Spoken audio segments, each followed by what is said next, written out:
Tonight from Rosecroft Raceway in Fort Washington, Maryland, we have the continuing development of one of Beltway Boxing's brightest prospects from 2016, and he tries to maintain his winning ways as part of a 6-bout King's Promotions card. Hi again, everyone. Gary Digital Williams here at ringside. I'll be joined later on by Juan Marshall, and we are bringing you this 6-bout card here from Rosecroft Raceway in Fort Washington, Maryland, where we're seeing a lot of prospects here tonight do their work, and of course the big-time main event prospect will be Mike the Professor Fox. He's 13-0, 4 KOs. He'll take on Daniel Sostre, 13-12, 5 KOs. So we have a lot going on.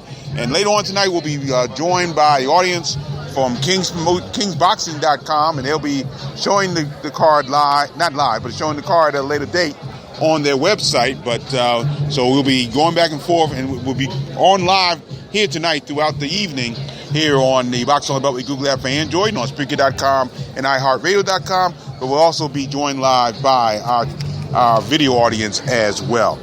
As you said, Michael the Professor Fox coming in tonight, a record of 13-0, 4 KOs. He's in an 8-round main event. He takes on Daniel Sostre from Vega Baja, Puerto Rico, and now living in Highland, New York. He is known as the Hudson Valley Kid. Now, Michael Fox, last time out here at Rosecroft Raceway, fought to an 8-round majority decision win over Trayshawn Wiggins, and a bout that I thought that was his toughest bout in his pro career. It was a tough bout. I thought Fox did a great job with his jab. He was able to use his jab very well and was able to fend off the burst of offense that Wiggins had throughout that night. But there was a tough decision. One judge gave the bout a draw. The other two judges scored it for Michael Fox. So again, 13-0, 4 KOs. And Fox is a guy that wants to fight for bigger and better things. He wants to join the other regional champions and world champions that we have in the Beltway region, including his brother, Alantez Fox. And so Mike's looking for bigger and better things right now and hoping that this bout will lead him to that. But he's going to face a pretty tough guy in Daniel Sostre, who is 13-12 with 1 draw and 5 KOs. He is currently battling a 3-bout losing streak, trying to break that. But on the other side of that, he's fought some very good people over his career. He's fought the likes of the new Ray Robinson. He lost by stoppage to him back in November 2014. He's fought also Phil Greco, who's undefeated. Lost him by 7-round TKO. Every time that Sostre has kind of stepped up a little bit, that's where he's had problems. His last win took place in September 2014 in Gurabo, Puerto Rico. He scored a 7th-round TKO over Kenny Galarza. So, but he's fought guys. Two of the last three bouts have been against boxers who have been undefeated. Jamal James, he lost the 2nd-round TKO, 2nd-round knockout to him in Valley Forge, Pennsylvania in April 2015. And his last fight was in December of 2016, December 10th, when he lost an 8-round unanimous decision to Derek Cuevas in Catano, Puerto Rico. So that's the tough guy that Michael Fox is facing now, the Hudson Valley Kid, Daniel Sostre. Our main event tonight here from Rosecroft Raceway. Our co-feature tonight features Tariq I Get Busy Irby. He is out of D.C., now fighting out of Forestville, Maryland, and he has a record of 2-0, 1 KO. And his last bout was on February 11th, right back here at Rosecroft Raceway. He took on Lamont White. We have some pretty good news on Lamont White. We'll talk about it a little bit later on tonight. But Lamont White took him the distance. 4-round unanimous decision win for Tariq Irby. And he'll take on Brandon Sanudo. He's known as BAM out of San Felipe, Baja California, Mexico. And he's 5-4, 2 KOs. Juan Marshall joins me here at ringside. And Juan, Tariq Irby's a guy that has a lot of talent. And we're just hoping that his talent will continue against a guy who has a lot more experience and going 6 rounds for the very first time for Tariq Irby just after just 2 pro fights. And I think that's, to me, it's not an issue because the statute of where he's been fighting, like across seas and everything. Mm-hmm. And also we have to remember that one kid he beat in the amateurs that was it an Olympic fight or... Yeah, I think maybe in the World Series of Boxing. World Series of Boxing, but it was that same guy he beat in qualifiers, or beating during that time. That same fighter was a dominating fighter in the amateur side of it. I cannot remember his name, right. But Tariq Irby had no problem beating him. So that tells me he's used to putting on a big flat for him, and I think that's what he wants. I think he gets excited when that happens for him. Okay. You know, I don't think he looks for nothing less. It should be interesting to see what happens. He faced a guy in Brandon Sanudo, who is 5-4, 2 KOs. We said his last bout was a 6-round unanimous decision loss to Thomas Velasquez. That was at the 2300 Arena in Philadelphia, Pennsylvania, back on May 19th. That broke a 3-bout winning streak for Sanudo. Sanudo had won his last bout on April 7th in Guadalajara, Mexico. Won a 6-round unanimous decision over Alejandro Gonzalez. So this is a guy who's been 6 rounds where Tariq has not been, but I agree with you, Juan. I think this may not be an issue for Tariq Irby, and we'll see what happens here. That's our co-feature bout, 6-round contest between Tariq Irby and Brandon Sanudo. Greg the Sharpshooter Outlaw Jr. out of Bowie, Maryland. He's 2-0. He'll take on Mario Perez, 1-1 from Baja California, Mexico. Outlaw also fought on the February 11th card. A lot of those boxers that were on that card be back here tonight. February 11th, he won a 4-round majority decision over Kayshawn Hutchinson. And that was a very good bout for Greg. I thought he fought well. I was a little surprised he got a majority decision, but it was a tough bout for him, and he was able to get the victory there. Yeah, tough fights are made early for fighters of that magnitude, like Greg. Based on the way boxing is now, based on their background as amateurs, that's how they begin. That's how their professional fights are brought about, and that's why we see fights like Tariq Irby's in tonight, and we see the fact that Greg Outlaw is going to be taking a little harder fights than your normal pro debut fighter, but he's been going into his 3rd fight and things like that. And from this point on, I think his fights are going to be all competitive fights. It's not just build-up fights for him. Well, Mario Perez comes off a 1st-round knockout loss to the debuting Richardson Hitchens, and Richardson Hitchens was a guy who was very accomplished amateur, and only a guy named Gary Antoine Russell kept him from making it into the Olympics in 2016. And Richard Hitchens made his pro debut back on March 4th at the Barclays Center, and he won a 1st-round knockout TKO over Mario Perez. Perez won his pro debut back in October 2016 against Sergio Vega in Baja California by 4-round majority decision. So again, Greg Outlaw with a interesting opponent coming up in this contest tonight. It's scheduled 4 rounds in the junior welterweight division. Greg Outlaw against Mario Perez. Irby's in the junior welterweight division, as is Mike Professor Fox. Now we move up to the junior middleweight division, and that's where Justin Hurd, Slick Justin Hurd out of Acton, Maryland. He's 2-0, 1 KO. Coming up against Alberto Delgado, who's 0-1-1 out of Roanoke, Virginia. Justin Hurd got his first pro knockout when he stopped Dewan Pickney at Rosecroft Raceway back on February 11th, and looked very good in that bout, much better than he did in his pro debut here at Rosecroft back in November of 2016, and he won a 4-round unanimous decision. He had a tough time in that bout, but Justin Hurd comes back strong in his second pro bout, gets a 2nd-round stoppage. Yeah, he learned a lot in his pro debut. You know, it's some things that he took away from that fight. He took back to the gym with him that he knew he had to work on, and he made some great adjustments in doing that. And also being motivated, you know, with what he has going around him, you know, in that situation in the Hurd family, you know, it even motivates him even more to get better. So I think that's what's helping him a lot in his career. Meanwhile, Alberto Delgado out of Roanoke, Virginia, he'll be trained by Scott Cujo Sigmund, and Delgado lost a bout against, he's 0-1-1, and he lost his last bout back on October 22nd against Joey Veazey out of Baltimore, Maryland. That bout took place in Winchester, Virginia, and Veazey has not fought since then, as a matter of fact. But Delgado won a 4-round decision, lost a 4-round decision, over against Joey Veazey on that night, and his pro debut went to a draw in Lynchburg, Virginia against Jason Wars. So that's a 4-round bout in the junior middleweight division. Justin Hurd taking on Alberto Delgado. We'll see the pro debut of Malik Little Leak Lofton.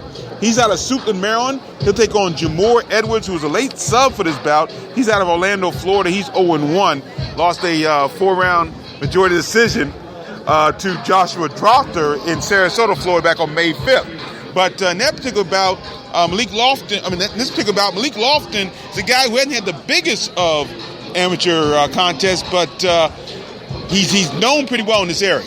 Yeah, he's coming out of the group that we considered some of the guys that we were looking at coming out of the Golden Glove series of last year, and when he was fighting in the Golden Gloves, you know, we were wondering about that crew, you know, last year crew, and now he's in a position now where he's moved forward. Mm-hmm. You know, he's stepped away from the amateur ranks. Now he's going to include the professionals, and he'll get his first taste of it tonight. And let's see how he makes that adjustment. Yep, we'll see what happens there. Jamor Edwards has said made his pro debut back on May 5th and lost a 4-round majority decision. That bout scheduled 4 rounds as well in the junior lightweight division. And also in the junior lightweight division tonight, Jordan the Kid Peters returns. He is out of Washington, D.C., record of 1-0-1 with 1 KO. He'll take on the veteran Brian Perez Navarez out of Catalina, Puerto Rico. And Perez Navarez, and we're going to call him probably Perez throughout the night just for safety's sake. He'll take on Brian Perez, who is 2-6-1 with 1 KO. One of those bouts took place at the Sphinx Club back on March 14th in 2015. He was knocked out in the 3rd round by Markel Johns. He is now nursing a 6-bout. That's part of a 6-bout winless streak, and he's lost his last 4, including a 4-round unanimous decision loss to Chase Nelson back on May 12th at the Sugar House Casino in Philadelphia. Jordan Peters last fought on April 4th at the Sands Bethlehem Event Center in Bethlehem, Pennsylvania. He fought to a 4-round draw against Hector Bayanilla on that date, and so Peters kind of wants to get back on the winning track tonight himself. Yeah, I think it's a power issue with Peters. I think he's more of a fighter that can go to longevity. He can go to rounds. He's proved to do it, but I think it's more of a pressure fight to him tonight, because I think with Navarez, I think that's what he's going to do. He's going to put on some pressure. He's going to want the victory because he's coming off a loss. So, you know, I think that's what is going to happen, and we're going to see what George stands as far as his career goes. No question about it. So that's our card tonight. 6 bouts scheduled this evening for our card, our King's Motions card, and our broadcast here tonight. Box on the Beltways broadcast of the King's Motion boxing card here at Rosecroft Raceway on the Box on the Beltway Google app for Android and on Spreaker.com and iHeartRadio.com. Brought to you by Real-Time Pain Relief. From boxers to ballerinas, for shoulder pain to muscle strain, and anything in between, Boxing on the Beltway recommends Real-Time Pain Relief, the fast, safe, and effective plant-based ointment. If you go to www.freepainoffer.com, buy $10 worth of Real-Time Pain Relief, you get a free $10 tube of Real-Time Pain Relief. Rub it on, the pain is gone in real time.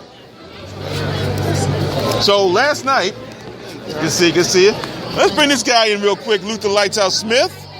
Oh, I'm sorry. It's not Luther Smith. I'm sorry, my mistake. I thought Luther was here tonight. No, I'm sorry. Sorry about that. Okay, I thought Luther. I want to get. So we'll get them as well. We hope we get Luther.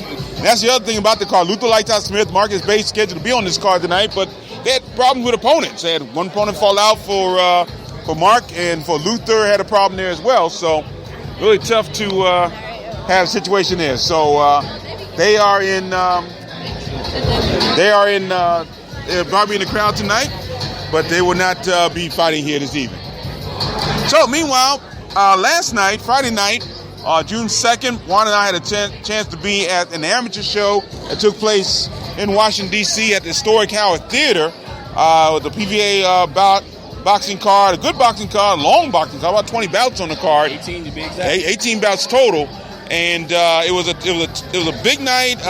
Some good performances there, and we definitely saw the future of boxing that night. Yeah, definitely the future of boxing, and we had a time where we were able to see Truck Simpson, Lorenzo, and also he's going to be fighting on the 17th, right, in Baltimore. Now, for those who don't know who Lorenzo Truck Simpson is, Lorenzo Simpson is one of only 2 boxers in this country to have 6 national Silver Glove championships at 6 weight divisions. The other person to do that was Nico Hernandez, who made the 2016 U.S. Olympic team, and they broke a record that was set by Oscar De La Hoya and I believe Floyd Mayweather. Both had won 5 national Silver Glove championships, but no, I'm sorry, it wasn't Floyd Mayweather. It was Oscar De La Hoya and Dominic Wade.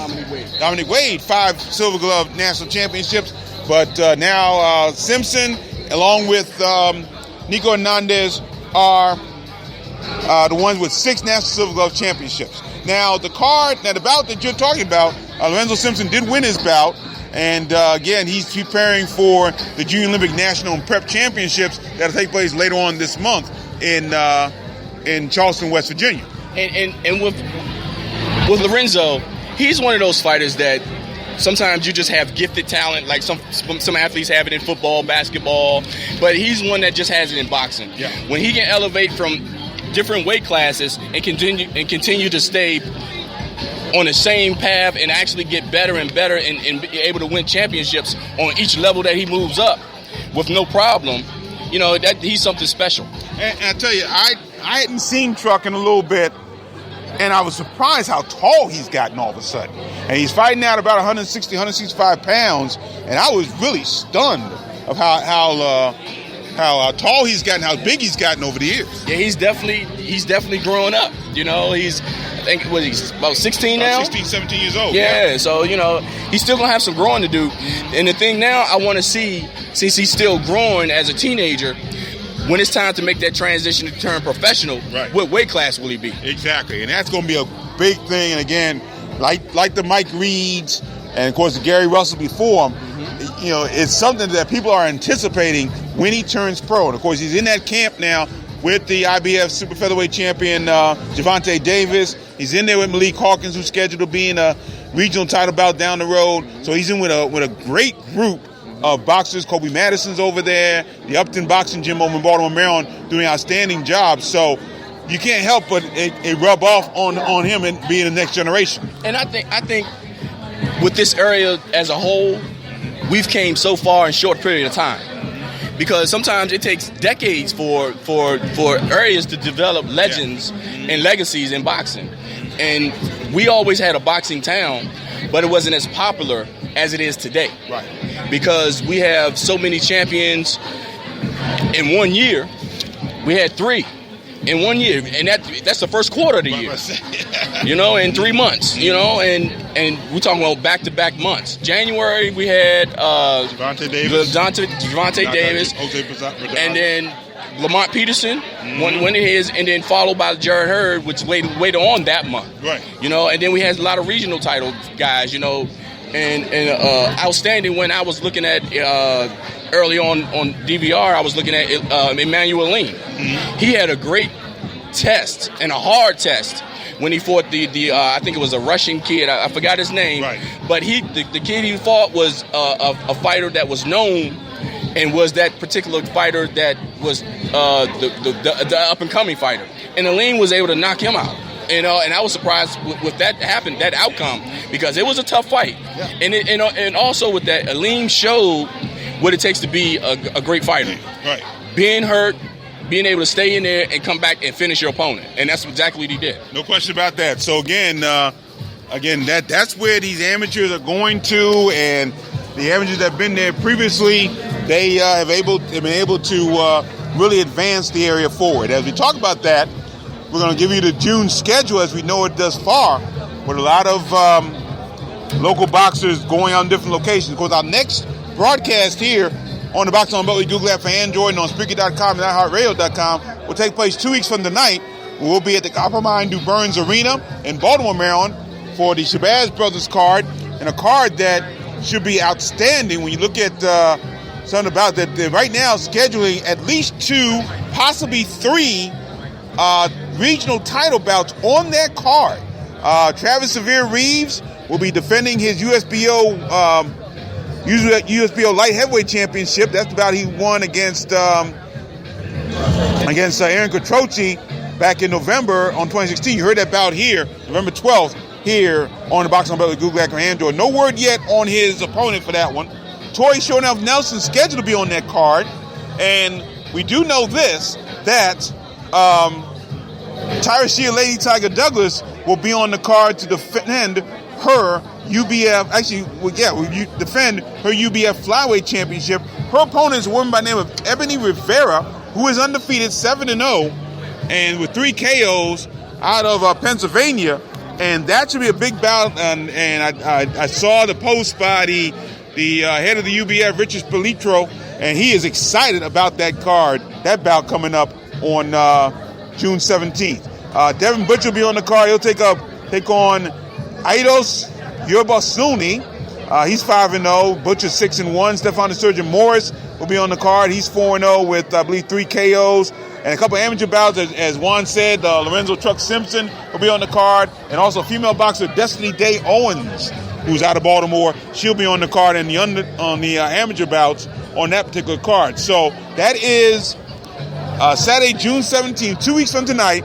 And the card, I believe, is scheduled to start around 5 o'clock or so from the Copline Du Burns Arena. We'll pin that time down for you a little bit later on. So once again, that is Saturday, June 17th, 2 weeks from tonight, right here live from the Coppermine Du Burns Arena in Baltimore, Maryland. First fight will be at 5 p.m. Eastern Time. We'll be on the air about 4:55 p.m. Eastern Time from the Coppermine Du Burns Arena. Meanwhile, the rest of the schedule as far as Beltway boxers on the move is loaded, and it is going to be interesting to see what happens with a lot of these bouts. First of all, Friday night, June the 9th, from the Turning Stone Casino in Verona, New York, Damon, the best at Nicholson, will be on a showbox card. He'll be on the card, on the televised portion, as he takes on Steve Rose out of Toronto, Canada, in I believe, scheduled for 8 rounds. Damon Nicholson, 17-1-1, 16 KOs. He's coming off, and you talked about Emmanuel Alim, Juan.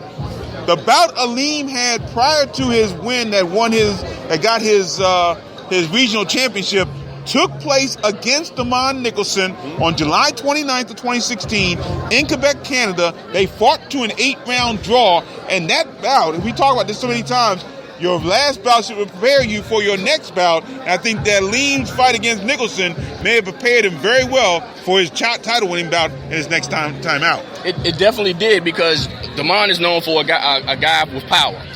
You know, and Alim stood in there and took his power, just like he took the power of his opponent when he won his championship title, you know, and that regional championship title. And like you said, each and every fight from this point on in the fighter's career should prepare you to go into the next one. And I think just like Damon prepared Alim, I think Alim prepared the Damon. Yeah. And I think Damon had a fight after that, I think. Yeah. You know, and he did pretty good in that fight. So I think this is a move that Damon is actually waiting for, and he's anticipating to have a great day. Right. Actually, Damon have not fought since the fight against Alim. Okay, so this last bout. So we'll see what happens when he takes on Steve Rose out of Toronto, Canada. He's 15-0, 9 KOs. Now, Rose has not fought since December the 16th when he stopped Attila Cordos in the 3rd round in Quebec, Canada. So both these guys fought their last bouts, ironically, in Quebec.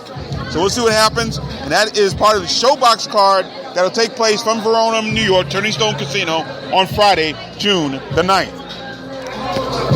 Then on Saturday, June 10th, from the Claridge Hotel and Casino in Atlantic City, New Jersey, we talk about Lamont White. Now, you and I have seen Lamont White a few times. He's taken everybody he had fought the distance. Well, that hard work that he put in, even in losing situations, paid off for him back on May 13th. In Norfolk, Virginia, at the Masonic Temple, when he scored a second round knockout over previously undefeated Roger Belt. So big win for Lamont White. Lamont White reminds me of the career that the kid that used to come from Ohio all the time and come down here and fight He fought Adrian Broner for one of his cards, one of his fights, and then he came down and he was they was using him as a regular fighter to come down here. I cannot think of his name right now, but that's the type of career that Lamont has. He might not win, but he always puts on a performance, and he would push your fighter to the limit. You know, and he might squeak out a win. And that's exactly the same kind of career that Lamont White had. Well, again, White didn't squeak this one out. He scored a second-round knockout over Roger Belch. He's now 1-7, 1 KO. And on Saturday, June 10th at the Claridge Hotel and Casino in Atlantic City, he'll take on Tomas Romain out of Brooklyn, New York, 2-1. Last fought on March 11th, won a 4-round unanimous decision over Seidel Blocker back at the Claridge Hotel. So Lamont White looks to maintain his winning ways on that card. Then on Saturday, June 24th, at the 2300 Arena in Philadelphia, Pennsylvania, Kobe Madison out of Owings Mills, Maryland, the heavyweight. He'll take on Randy Easton out of Sunbury, Pennsylvania. Madison 4-0, 3 KOs. Won his last bout against Lamarco Elias. First round TKO in Wilson, North Carolina, back on February the 4th. Easton coming off a second round knockout win in Chester, Pennsylvania on November 11th. So could be a nice little step up for Easton for Madison against a very experienced opponent. Yeah, it's kind of tough for heavyweights this time. You know, in this this era of fighting with the heavyweights. It's either you're in or you're out. You know, right now they're just looking at the in crowd. You know, and they're not paying attention to the ones that's trying to make it right now. And it's like they're in on their own. And you know, when it comes to that, and they're trying to find. They're always looking for the next heavyweight champion. You know, the next American heavyweight. Right now is Deontay Wilder. You know, and you know, and with Kobe, I'm happy to see that he keeps getting fights. I hope he keeps progressing his career. Actually, I hope he gets stronger and stronger as he progresses in his career, because I never seen a whole lot of power from him, but I always seen that drive and determination that he wanted to go in and dominate a fight. That's what I did see in him. Mm-hmm. No question about that. So that's Saturday, June 24th from the 2300 Arena in Philadelphia, Pennsylvania. Kobe Madison taking on Randy Easton, bout scheduled for 4 rounds. Then on Friday, June 30th, we'll end the month with Lamont Roach Jr., the WBC Youth Super Featherweight Champion, one of our 3 Beltway boxing prospects of the year. And Lamont Roach Jr. will be in a bout defending his title at the Fantasy Springs Casino in Indio, California, in a bout that'll be televised as a co-feature on ESPN2. No word yet on his opponent, but that's scheduled to be June 30th. I know you and I talked to him last night, and he just seems to be ready to go. He's really he's undefeated, we know that, but he's really on a roll in his last 3 bouts. Yeah, he's one of those young, great talents that's still on reserve.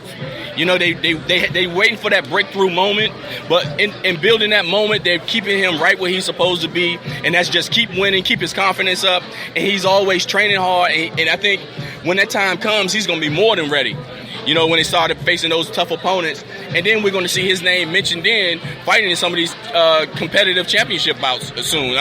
Maybe towards the end of next year, maybe, or either 2019. You know, and that's why I see his career going. Yep, and it's interesting that Lamont is putting his title on the line so soon after winning it earlier this year. So we'll see what happens there. And that's Lamont Roach Jr. defending his title on ESPN2. That'll be on Friday, June 30th from the Fantasy Springs Casino, Indio, California. Looking ahead toward July, Friday, July 14th, we've got another Showbox card that'll feature Antoine Douglas. He'll be in an NABA middleweight championship bout against a guy by the name of Bruno Sandoval. Glenn DeZern will take on Adam Montequia Lopez on that card as well. And of course, we're back in DC on July 15th for a card on Saturday, July 15th from the Sphinx Club in Washington, D.C. I'm just happy to see Antoine Douglas back on pace, back on track. You know, he's trying to get where he left off. You know, get back to that moment where he had that spotlight directly shining on him. You know, and then he took I think it was a opponent dropped out, and then he picked up another opponent that he had nothing. You know, when he lost that title, I think it was, and you know that hurt him a little bit, I think. And it was a thing where it was a time where they wasn't ready to give up because they knew he still was talented. Yeah. And he still has the capability of being on top. And the sad part about that, in a way, is that the guy that he lost, Avell Curtsey, is now scheduled to fight for a world title very soon. So that could have been Antoine Douglas had he won that bout. And that's what it takes. That's when regional titles matter. Mm-hmm. You know, they put you in a position, if you use that regional title and start taking fights that will progress you forward, that's when you start getting those championship fights. Mm-hmm. And that's what you have to do when you become these regional talents. That's why we're looking at Emmanuel Lean, we're looking at Alonzo Fox, you know, and of course now Antoine Douglas. And then we have Demetrius Ballard. He's going to be in that mix. And even I can go on and on and on with the regions, because I posted. I think we had like 17 titles with I think 6 world titles, 2 women, 4 men, mm-hmm. world title holders, and then 11 regional titles. Exactly. So yeah, it's been a great time here in the Beltway. No question about that. This has been a huge year of accomplishment thus far. We're just hoping it keeps going. Of course, July is scheduled to end with Jared Hurd. Speaking of Jared Hurd, making his first defense of his title against former world champion Austin Trout. That's scheduled to be July 27th. Right now, it looks like it'll be at the Barclays Center in Brooklyn, New York, as the co-feature to Mikey Garcia and Adrian Broner. But that's a huge situation for him, and puts him right at the lead of the super welterweight division. And I think a lot of boxing fans, they're underestimating Jared because they don't know exactly who he is. You know, he's still in the point of building his fan base because it's not a point if he can fight or not. He proved that already. Right. The commentators and announcers that talk, cover the fights and announce the fights that he's in, they know he has the power. They know he has the capability of winning. But now it's his management putting him in fights where they're kind of questioning, does he still have it to stay in the race, basically. And right now, I think he has what it takes to stay in the race. And Austin Trout, to me, is not going to be a heavy test. It's going to be a test, but it's not going to be that heavy test. There's something that's going to present a lot of problems for Jared. Only thing, Austin Trout, he's been a veteran fighter that's been in with some of the best fighters. Right. That's the only difference. And his movement will be a key also in that bout, because Trout does like to move. Yeah, exactly. He does move, and it's a southpaw. Right. And a lot of people, they train for southpaws, but I think the range and the length of Jared Hurd would keep him in this fight, and also with his power. Yeah. No question about that. So that's July 27th from the Barclays Center in Brooklyn, New York. So that sets the stage. What's going on? I see officials from the Maryland State Athletic Commission who've been very busy over the past few weeks. They are with us here coming to ringside. We'll be getting on the way in just a moment. Once again, tell you where we are in our real-time pain relief location. We are in a neutral corner. The red corner is directly off to our left on the same side of the ring. We're directly across from the blue corner and diagonally across from the far neutral corner. So you can chat with us throughout the evening here on the Box on Beltway Google app for Android and wherever you may be listening to us. We thank you so much for joining us all around the world. And we'll be here for a big card here tonight. And don't forget, we'll be joined by our KingsBoxing.com audience watching us on the video stream here tonight. So we look forward for them as well. It's going to be an outstanding card here tonight from the Rosecroft Raceway in Fort Washington, Maryland. Right now, we'll take a short time out. Get ready for our first bout of the evening in just a few moments here on the Box on Beltway Google app for Android. Stay with us. Right now. Yeah. Have a good one, partner.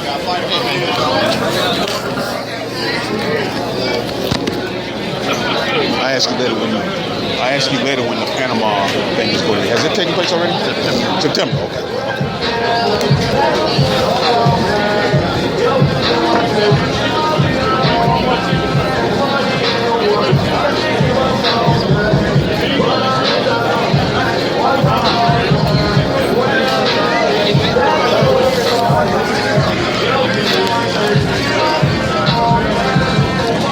Back here at Rosecroft Raceway in Fort Washington, Maryland, alongside Juan Marshall, I'm Gary Digital Williams. We joined now by our KingsBoxing.com promotions audience watching it on the KingsBoxing.com web stream. Once again, I'm Gary Digital Williams alongside Juan Marshall, and we're getting ready for our first bout of the evening here tonight from Rosecroft Raceway. And if it's coming to ringside, we'll go over the card for our KingsBoxing.com folks in just a moment. The headline bout will be Mike Professor Fox in a 8-round bout against Daniel Sostre out of Vega, Baja, Puerto Rico. Mike Fox is 13-0 with 4 KOs. He'll take on Daniel Sostre 13-12-1 with 5 KOs to his credit out of Vega, Baja, Puerto Rico. And that bout scheduled for 8 rounds, our main event. 6-round co-feature bout, Tariq IGB, or I Get Busy Irby. He's in a 6-round junior welterweight bout. He's undefeated 2-0, 1 KO, going 6 rounds for the first time in his pro career. They take on Brandon Sanudo out of Baja, California, 5-4, 2 KOs. Greg Outlaw Jr., the sharpshooter out of Bowie, Maryland. He is in a 4-round junior welterweight bout against Mario Perez. Rest of the card is ring announcer Discombobulating Jones. That didn't really sound like it. I'll tell you what it sounded like. It sounded like some of y'all bet on the Cleveland Cavaliers and you know that money gone. That's what it sounded like. So forget all of that. This is our sport. And our ring warriors will perform their best when they feed off your energy. So we need you to bring it from the start. Clap your hands when you stand. Stomp your feet at your seat. Use your voice of choice. But please, ladies and gentlemen, girls and boys, it's time to bring the noise. So please do something. Let's try it again. Rosecroft Raceway boxing fans, are you ready to do this? Then let's stop to this. A very good evening, fight fans in attendance, and to our listeners joining us on the Boxing Along the Beltway Radio Speakers broadcast. We welcome you inside Rosecroft Raceway Ballroom here in Fort Washington, Maryland, where tonight King's Promotion and Association with Keystone Boxing presents a pre-summer boxing stunner, an evening of live, world-class professional boxing for your viewing pleasure. Matchmaker Desmond Hammond. All tonight's bouts are sanctioned by the Maryland State Athletic Commission, Department of Labor, Licensing and Regulation. Executive Director Patrick Pinella. Chairman Arnie Dansiger. Commissioner Billy Appleseed. Sean Malone, Dave Roman, and NFL Hall of Famer Coach Great Lee Moore. The legal counsel Eric London. Chief of Officials David Arbogast. The referees Brent Govell, Kenny Chevalier, and Dave Brazo. On an alternating basis with judges Dave Brazo, Kenny Chevalier, and John Grodowski. The timekeeper, Joe Grodowski. Positions at ringside, Dr. Robert L. Davison, Dr. Craig Fisher, and Chief of Officials, Dr. John W. Stiller. And now, fight fans, let's get this fight party started quickly. Our first bout scheduled for 4 rounds in the junior and lightweight division. When the bell rings, the man controlling the mayhem in the middle, international renowned referee David Brazo. Introducing the principals. First, fighting out the blue corner, he's wearing the pink trunks. He weighed in at a rough and tough 129 pounds. With 9 bouts to his credit, he's looking for number 10 tonight to be the perfect one. All the way from Carolina, Puerto Rico. Fight fans, please welcome Brian Perez Nevarez. And his opponent, fighting out the red corner, he's wearing the pink and green trunks. He weighed in at a lean and mean 128.2 pounds. His professional record in his young career stands at 1 victory, no defeats, 1 draw, hailing from the nation's capital, Washington, D.C. Boxing fans, please welcome Dave Brazo, the final score. Get some!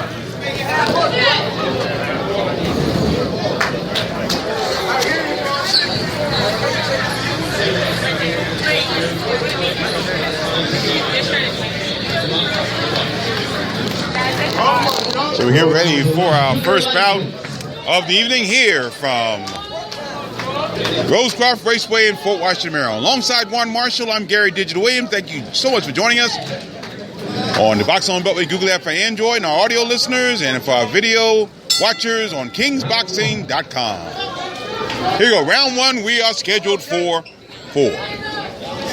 Now, radio audience, got to do a little bit more description, so video audience, please bear with us.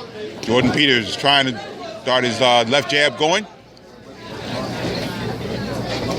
Perez comes back with a right jab, followed by a left hand to the body. Misses. Peters tries to come in with a left hand. Both guys kind of feeling their way through. Peters moves to his right. Left hand by Perez Nevarez. Right hand missing by Peters. Left hand kind of turns Nevarez a little bit. Right on the side, and Perez looks like he's a little bit of trouble already here. Peters tries to throw the right hand, can't do that. Left hand missing by Perez. He seems to be in good shape now. Right hand to the body by Perez, but by Peters, but Perez comes back with a left hand. That's a good left hand by Peters, but Perez comes back with a left hand. First minute, round 1, we're scheduled for 4. A lot of things that people don't know about a lot of things people don't know about southpaws. They always concentrate on their left, knowing it's the power hand, but they have a sneaky right hand. Right hand by good left hand by Perez up top. After Peters tried to throw the right hand, left hand by Peters over the top. Jab's working pretty well so far for Peters thus far. Oh, good right hand by Peters. That stunned Nevarez a little bit. Nevarez. They're tangled once again. Referee Dave Brazo has separated him. Warns Perez Nevarez for hitting behind the head. Right hand by Peters, but Peters gets dropped by a right hand.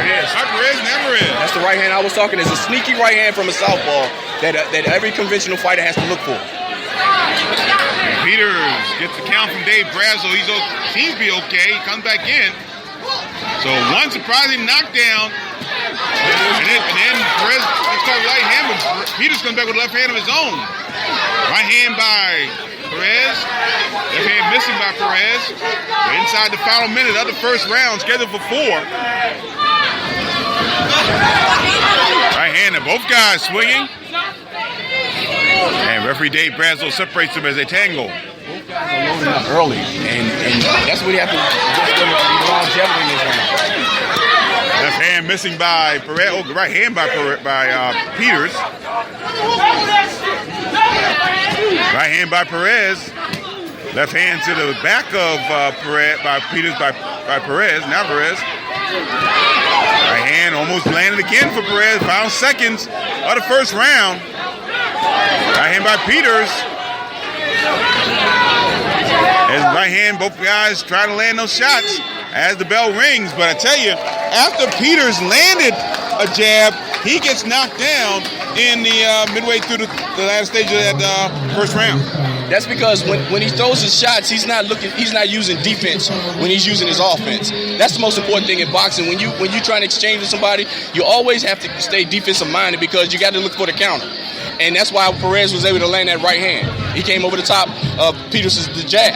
And that's what he did. And Peterson paid for it and got dropped. Yeah, and Peters did land the left jab in the midst of that counter, but came right back, and Perez got the right hand. So Perez coming in tonight, 2-6-1, 1 KO, coming off getting a good opportunity possibly to get an upset win here. He already has a first round knockdown in this bout. I think Peters should step back a little bit and use his jab more and try not to make any exchanges because he has to get two rounds back basically. Now time is called as we get ready to start round 2. Water in the corner of Perez Neverez. And now referee Dave Brazel gets things underway. Here we go, round 2. We're scheduled for 4. Jordan Peters trying to start off quick with a left jab. Right hand and a right hand down the pike by Jordan Peters, knocks down Neverez right in the center of the ring. Definitely a great counter shot, overshooting the left hand of Neverez, and perfect place punch.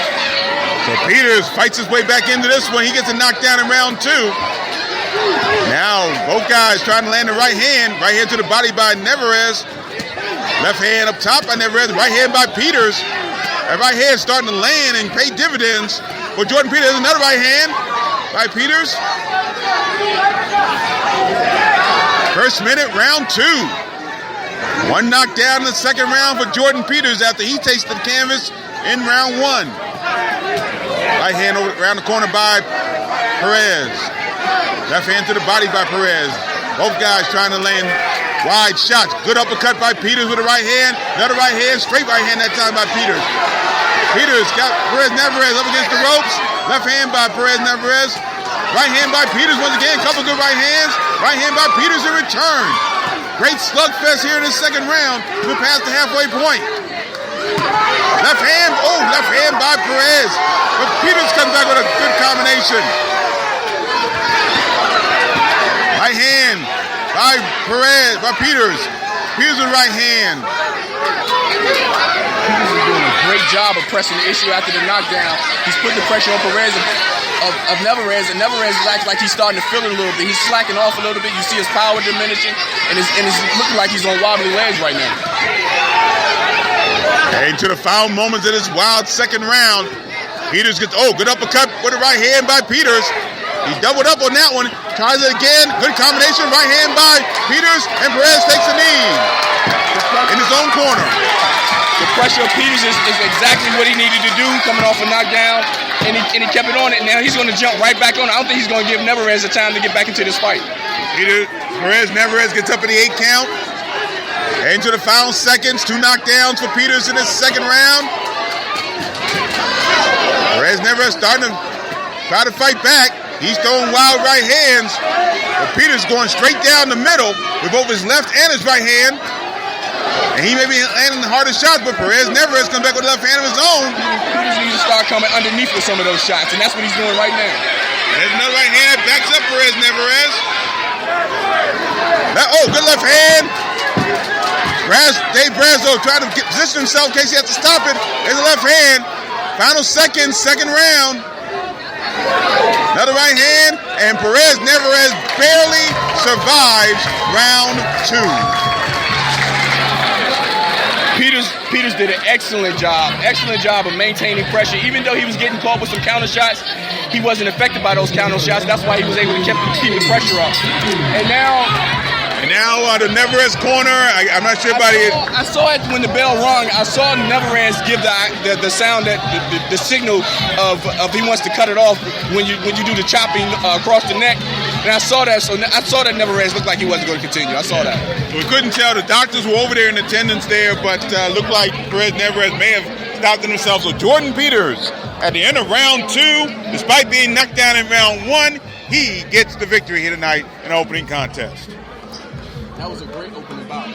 That's a great opening bout for a card like this, and that's exactly what the fans are looking for. We're gonna have 6 bouts tonight, and we have 6 great bouts like this. This is gonna be an exciting night. No question about it. So in Just Peters' 3rd pro fight, he gets a good test against a veteran, Brian Perez Neverez. Veteran in case he's 2-6-1 going in, and he survived the knockdown and got the win. And I think because of the way the area is growing in boxing, I think people are starting to catch on. They're starting to notice that they need to take better fights each and every time, and I think that's what we're seeing so far. And not only take each and every time, but earlier in their career, earlier than they would normally do so. Because that's the demand of the sport right now. The demand of the sport is not waiting for your 25 fight champion. We're seeing guys fighting for championships at 10 fights. You know, we saw it at the MGM. You know, with the Clarkson fight, he lost the fight, but his opponent, that was going into his 10th fight, and he won. I think it was his 9th, maybe. It was his 10th fight. It was his 10th fight. Yeah, Bivol, and it's Bivol that people have their eye on fights like that, and that's what people are looking for right now. Here's bringing out to this Bobby Jones in official time.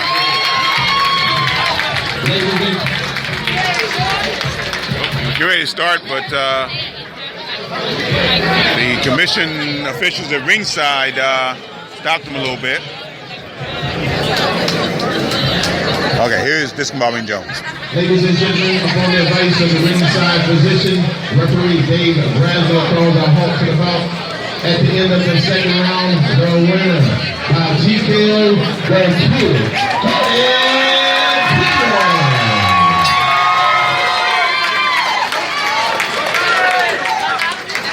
So Jordan Peters raises record now to 2-0-1 with 2 KOs. And the very game, Brian Perez Neverez, 2-7-1. Here's Jordan Peters.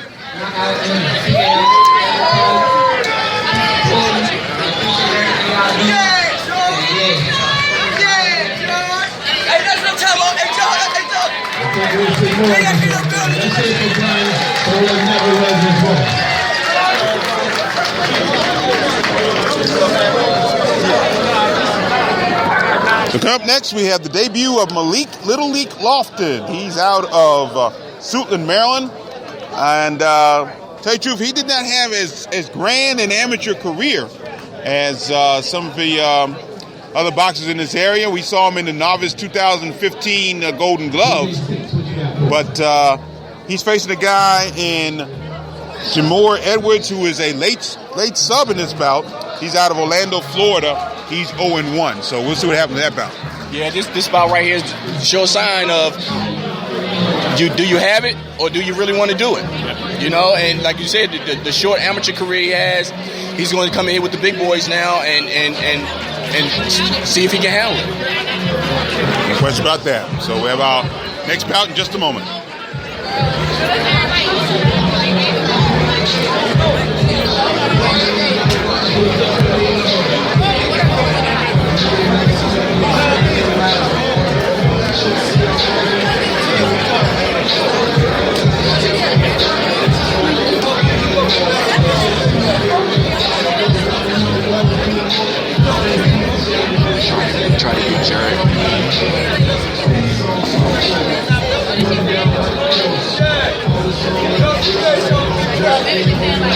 Again, did not put him in the higher echelon of the amateurs that have come into this pro game over the last 2 years out of the Beltway area.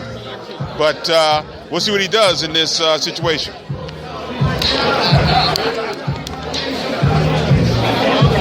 Let me give you this number.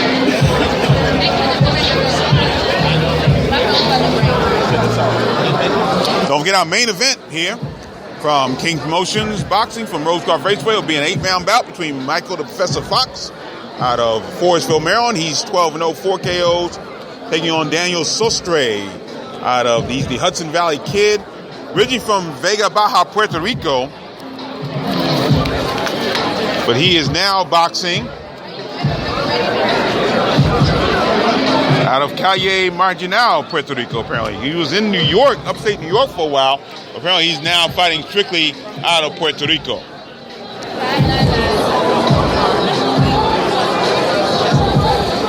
So I assume the ringside positions are looking after Brian Perez-Navarez again. He took 2 knockdowns in the second round, and that pretty much stopped the bout. But again, Perez-Navarez got in the counter in the first round that dropped Peters. So it was a really good bout all the way through.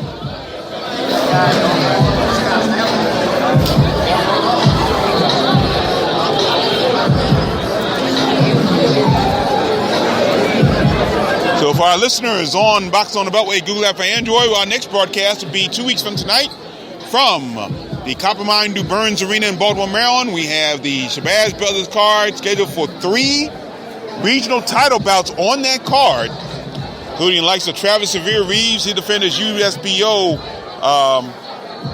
light heavyweight championship. No word yet on his opponent. Also, Tyrus Shield Douglas will defend the UBF flyweight title against Ebony Rivera, who's undefeated out of Pennsylvania.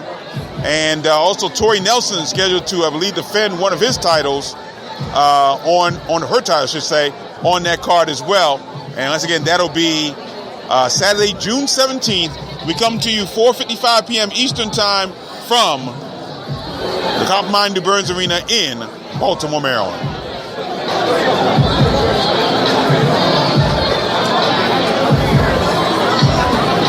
So still waiting the next combatants here tonight.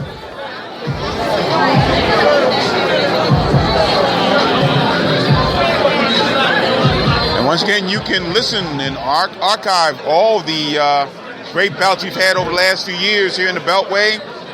Right here by downloading the Box on the Beltway Google app for Android and listening on Spreaker.com if you're an iOS listener. Luminaries starting to come in tonight. We have, we talked about the WBC Youth Silver Featherweight Champion, Lamont Roach Jr. He is in attendance tonight. Of course, once again, as we talked about earlier, he has a bout coming up on Friday, June 30th from the Fantasy Springs Hotel and Casino in Indio, California. He'll defend that WBC Youth title on that card.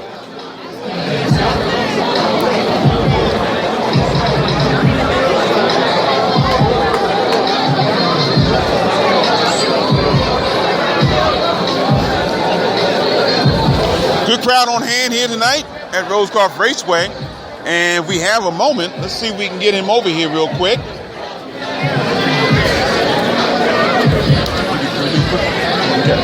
We're joined now by, we talked about him earlier on June 30th.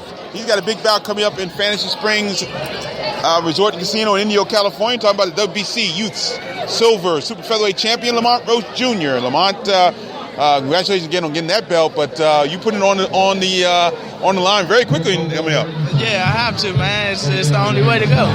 No question about that. You don't know who your opponent is yet, but how's the training been so far getting up to that bout?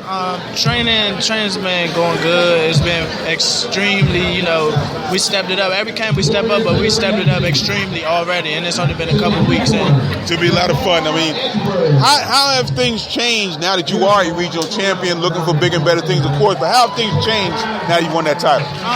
Things have changed, even though we treat every fight like a championship fight. It's now that we stepped up, and the seriousness is we take every fight as a real championship fight. We train for 10 to 12 rounds every fight, but this time we're training extremely hard to step up because you never know when you get that call. I'm to the point in my career where if I do, when I do get an impressive victory, I'm going to be up there, and I'm going to be ready for anybody that's ready for me.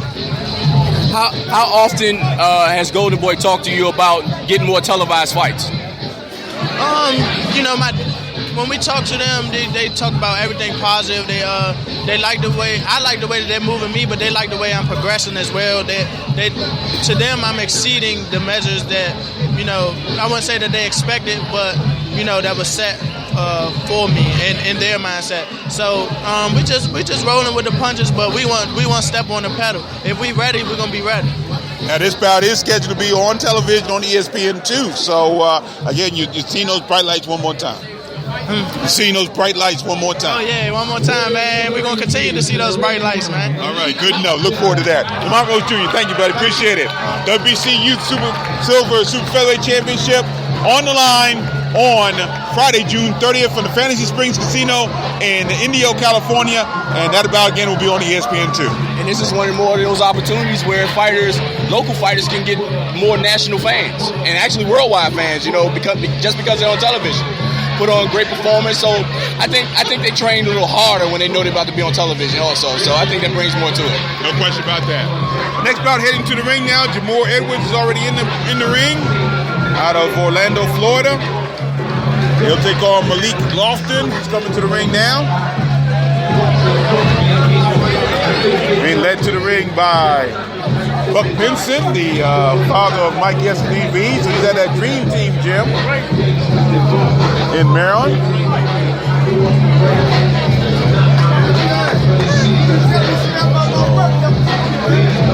Little League Lofton out of Suitland, Maryland, coming into the ring now.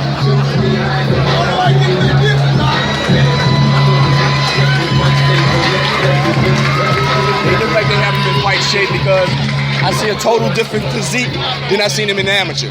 So it looked like they've been preparing them right. And again, with a good group, including, of course, Mike Yes-Indeed Reed, who is on the verge, I would think, of having a regional championship somewhere down the road very soon. Yeah, Mike's he's one of those fighters that they're looking to be one of those showcase fighters for the future, you know, in the building stage. This bout is scheduled for 4 rounds in the junior lightweight division. Your referee voted formerly the amateur boxing referee of the year, Brett Rosecroft. Introducing the principals first. Right now, the Bighorns wearing the black trunks and waiting at a rough and tough 129.2 pounds. After one pro bout, he's looking for his first victory in his young career, hailing from the Sunshine State of Florida, city of Orlando. Ladies and gentlemen, please welcome Jamore Edwards. And his opponent, right now the red corner, he's wearing the multicolored blue, pink, and green trunks. He weighed in at a slick and quick 129.4 pounds. After a stellar amateur career, he's making his long-awaited, much-anticipated pro debut right here tonight. Hailing from Suitland, Maryland. Fight fans, please welcome Malik Little League Lofton. Victor over the final stretch.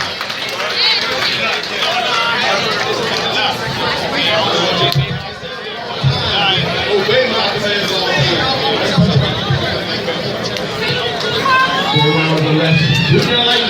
Here we go. Our next bout here on our card here from Rosecroft Raceway on Boxing on the Beltway Google app for Android and on kingsboxing.com. Gary Digital Williams alongside Juan Marshall. Thanks for staying with us here tonight from Rosecroft Raceway in Fort Washington, Maryland. A rapidly packed house. And Jamore Edwards coming in quickly, trying to throw combinations. Edwards coming out very aggressive. Left hand missing by Edwards. Now Lofton trying to land his left jab. He's starting to throw that left jab a little bit, trying to cut Edwards off. They tang once again. Referee Brent Bovell has separated them. Right hand missing by Edwards. Referee Bovell won't keep his head up. Left hand to the body by Edwards. He leans in. Lofton going right hand, he's got it free as Edwards hangs on to his left hand. I like that Lofton's using that free hand, even throwing punches until the referee breaks him apart. I like that. And Bovell actually warning Lofton for holding Edwards and hitting him behind the head. So that was kind of interesting there. And Edwards tangles underneath. Referee Bovell warns Edwards to keep his head up. Inside the first minute, round 1, scheduled for 4. And Edwards pressuring Lofton now. Gets up against the ropes and near Edwards' corner, right across from our real-time pay-per-view location. And referee Brent Bovell warns Edwards for not hitting on the brakes. He threw a left hand as Bovell was trying to break him. Now he warns Lofton. Looks like for the same thing. He's having really good conversation with both guys there. We head to the halfway point in this first round. Left jab by Lofton. Now things settling down a little bit. His left hand by Edwards, he misses it. And I'm not sure. I thought Edwards may have twisted his ankle, but he looks like he seems to be okay. Left hand by Edwards. Left hand to the body by Edwards. This with the right hand up top. Both guys missing left hands there. Left hand to the body by Edwards. Left hand to the head by Lofton. Left jab. Oh, the right hand by Edwards there. Set it up with the left jab. Yeah, he snuck behind his jab with that right hand over the top. Right hand missing by Lofton. We head toward the final minute of the first round. There's a good right hand by Edwards. Right hand with a top by Lofton that time, though. Edwards trying to throw a left jab and a right hand over the top by Edwards. I noticed about Lofton that I Good left hand by Lofton that time. It's a positive. No matter how aggressive Edwards is trying to be, Lofton stays poised and stays with his game plan, but trying to use his jab and counter. Oh, good right hand by Edwards. Another good right hand by Edwards coming back. Combination by Edwards, that misses. Left jab by Edwards doesn't, though. It's the 5 seconds tick away in this first round. So interesting first round there, as both guys had their moments. No question about that. Lofton, he was a little patient with the aggressiveness of Edwards, but to me he was being a little overcautious, and that's what I think made Edwards a little more aggressive, seeing that Lofton was fighting backwards.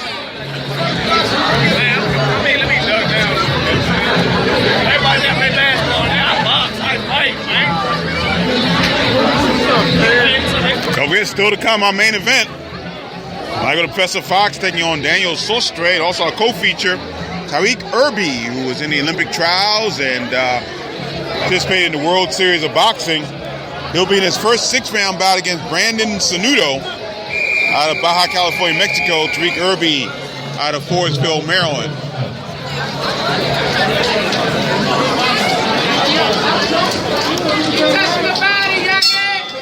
You ready to start round 2, scheduled for 4.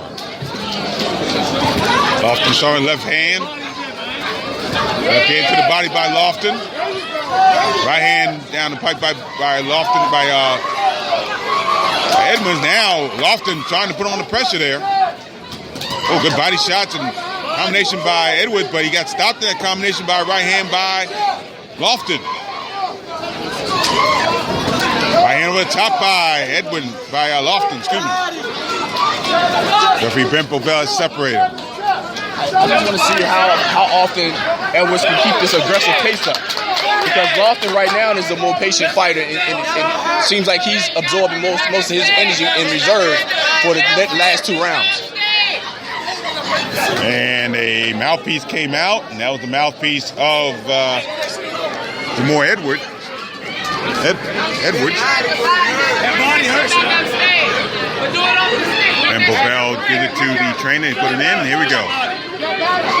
First minute, round 2, scheduled for 4. Leek Lofton in his pro debut out of Suitland, Maryland. Little Leek, as he's known. Right hand over the top by Lofton. Edwards tries a left hand to the body. They tangle once again. Referee Bovell separates them. Lofton should concentrate on going to the body more. I think he can gas Edwards out. Left hand missing, and they tangle once again. Bovell has separated them. And Edwards going once again for keeping his head down. Left hand, good right hand there by Edwards, missing uppercut.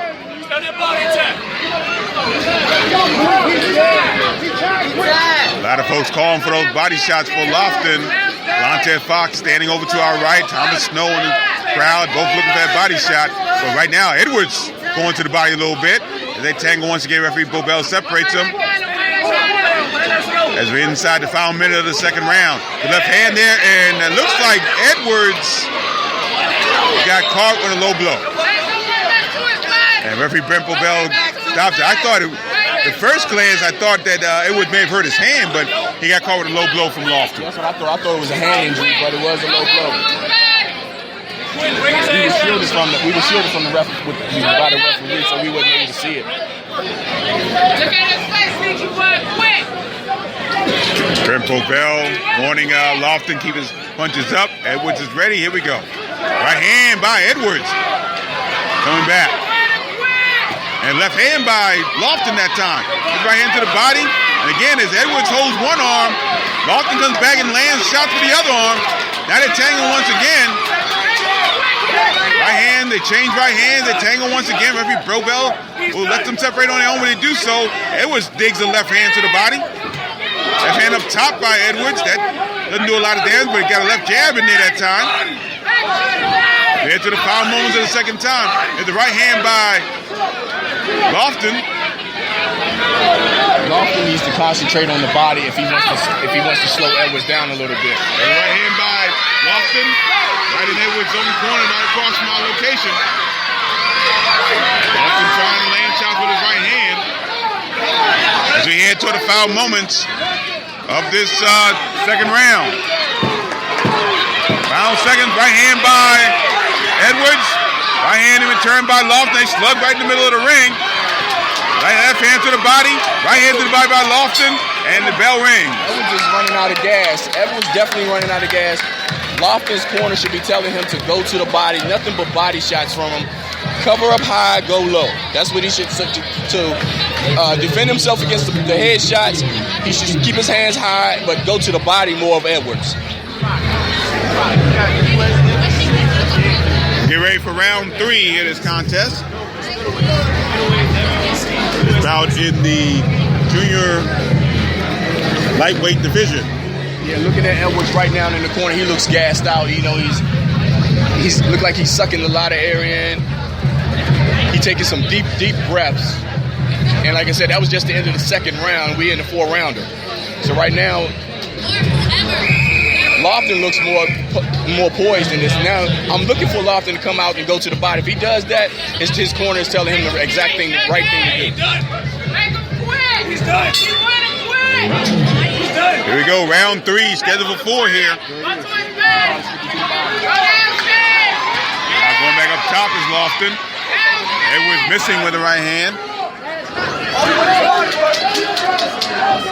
Left hand to the head by Lofton. Edwards tries to barrel in. And again, Lofton going back up top. And I think everybody in the building who knows anything about boxing wants Lofton to go down low. Edwards tries to throw a left hand right over our Spreaker.com location. Both and landing shots, right hand. Now Lofton goes back to the body and goes right back up to the head. That's going to be the key if he wants to win this fight. He's not going to go to Edwards' body. Right hand over the top. Once again by Lofton. Oh, good left hand by Lofton. That one to the face. Now Edwards going backwards, trying to throw body shots. Now trying to stab his left jab, he moves to his left. He's yelling body, but he's not doing it right now. He's doing one body shot per 3 head shots he's throwing right now. The body shot, and again, referee Rambleville wanted him to keep his punches up. That's a good right hand, good uppercut by Lofton. Another right hand by Lofton. Couple good right hands by Lofton. There's a body shot. Left hand, Edwards to stop punching back. Body shot, now he's trying to punch back. Left hand by Edwards lands. Couple good left hands by Edwards lands. Exciting 3rd round. Right hand, now left hand by Lofton. Our real-time pain relief location here at ringside. Body shots by Lofton. Now he's starting to really throw those body shots more. We head toward the final minute of the third round. We're scheduled for 4. Good right hand there by Lofton. Edwards tries to throw the right uppercut. Left hand by Lofton, doubling to the head, to the body. Now, Lofton showing a bit more movement. He throws left cross. Left hand by Edwards. Right hand by Lofton. They tag once again right over our real-time pain relief location. Right hand over the top by Lofton. To be in pretty good shape. Left hand by Edwards, but he's backing up once again as Lofton coming in. Now right hand over the top by Edwards. We head toward the final moments of the third round. We're scheduled for 4. They tangle once again. Referee Brent Bovell lets them fight their way out. Right hand over the top by Lofton. They tangle once again. Left hand by Edwards. Right hand over the top by Lofton. And a good left hand at the bell by Malik Lofton. And Edwards talks to him a little bit, but he got stung right at the end. Now Lofton needs to play. A mental game to tell Edwards, I'm gonna keep coming. I don't care how tired you are. I'm gonna keep the pressure up, and that's what he's doing now. So he comes out in this fourth round. He needs to continue to go to the body because that's what's breaking Edwards down. It took him a little while to get to it, but once he started going to the body. That's when you saw Edwards gassing out a little bit and start going backwards and dropping his hands. And that's when Lofton was able to land those shots to the head like he was able to get in. It should be an interesting fourth round coming up. No knockdown so far. And once again, for our King's Boxing viewers, we're doing a little bit more descriptive call because we are broadcasting to a radio audience, internet audience over the audio. So our call is a little bit more descriptive. So just joining us, that's the reason why. Here we go. Please put your hands together for both ring warriors. This is the fourth and final round. All right, fourth and final round coming up. Ring announcer Discobbob Lane Jones say that. And Lofton trying to throw right hand. Edwards tries the left hand to the body. Left hand up top by Edwards. Lofton trying to walk Edwards down, but good right hand by Edwards. Got him coming in, but Lofton seemed to walk right through that and throw a left jab of his own. He threw a right hand to the body once again. And left hand by Edwards. A good left hand by Lofton up top. Now Lofton needs to start coming underneath with some of those shots. He's hitting with the hooks and the crosses, but now he needs to start coming underneath with the uppercuts. First minute, final round. Just our second bout of the night tonight, folks. Exciting. They tangle once again up against the ropes. Referee Bovell has separated them. Right hand over the top by Edwards. Left hand missing by Edwards. They tangle once again. Hands are free, but referee Brent Bovell has separated them. And he's warning Lofton hitting behind Edwards' head. Lofton trying to throw right hands to the body. They tangle once again right over our real-time pain move location. Left hand to the body by... good right hand by Lofton as he followed up that left hand to the body. Left hand again by Lofton to the head. Edwards ducking down once again. Lofton starting to manhandle him a little bit, pushing him back towards the ropes where he wants him to be. Edwards did land a left hand coming out. But again, it looks like Lofton doesn't fear the power of Edwards right now. He's starting coming forward. He's actually working for him. He's weighing Edwards down a little bit. Left jab by Lofton. Inside the final minute of the final round. Out of all the power shots, I think Lofton's power shots are doing the most damage. Left hand to the body by Lofton once again. Right hand up top by Lofton. Another uppercut by Lofton right hand. He landed a good right-left combination there. Another good right hand, left hand. Now Lofton tried to man him, and Brett Lavelle's going to stop it right there. It was depression. It was depression. He really proved to me that he's trying to be a professional. He proved that tonight. Solid performance by Little League Malik Lofton. Definitely solid. He had some flaws that he corrected during the fight and made those adjustments to pull it out, and he did exactly that. He kept the pressure up. Even though he was getting hit with some punches, he kept forward and showed that he can take a punch and keep coming forward, and he was able to get his opponent stopped. Solid performance by Little League Malik Lofton out of Suitland, Maryland. A successful pro debut and a 4th round TKO. Definitely a solid professional debut start for his career. Excellent job. Excellent coaching in that corner with Buck, who coaches Mike Reed. Did an excellent job of making the adjustments throughout each and every round, and was able to send Lofton to the body, which was able to slow Edwards down and eventually slow him down enough where he can start going back to the head and be able to get the fight stopped. Give Jamore Edwards a lot of credit. He stayed right in there. He landed some shots periodically, but once Lofton figured out he didn't have to fear Edwards' power, he started to put the pressure on and got the win. Hit this Bobby Jones.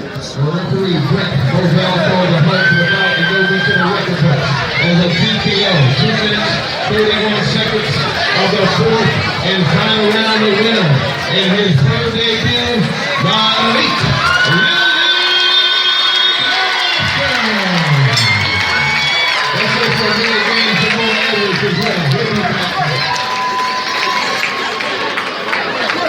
So really solid performance in his pro debut. Little League Lofton, 1-0, 1 KO.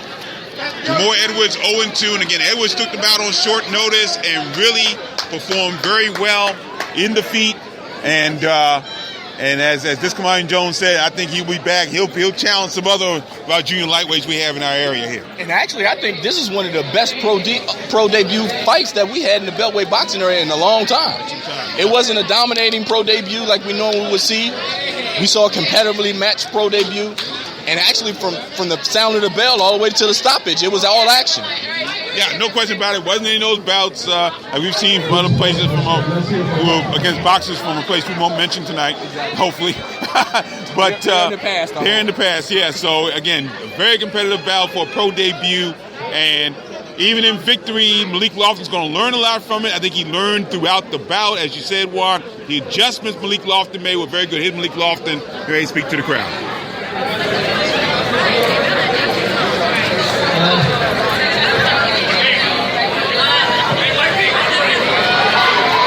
He's getting his jacket on.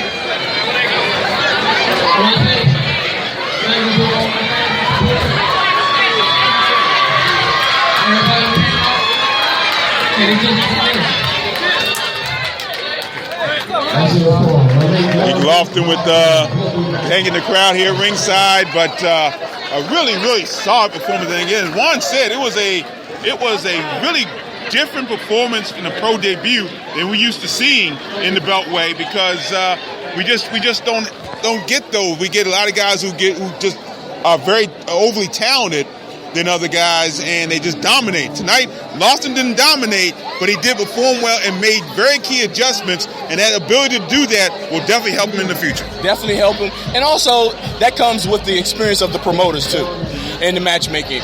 And when promoters want to put on great cards, they also want to put on great bouts so the fans can enjoy themselves. And have fighters like this on the cards, it definitely works in their advantage, where they can keep coming back and they can keep crowd pleasing, and they can keep people coming to fill these seats up to watch their cards put together. So it definitely is a great thing for them.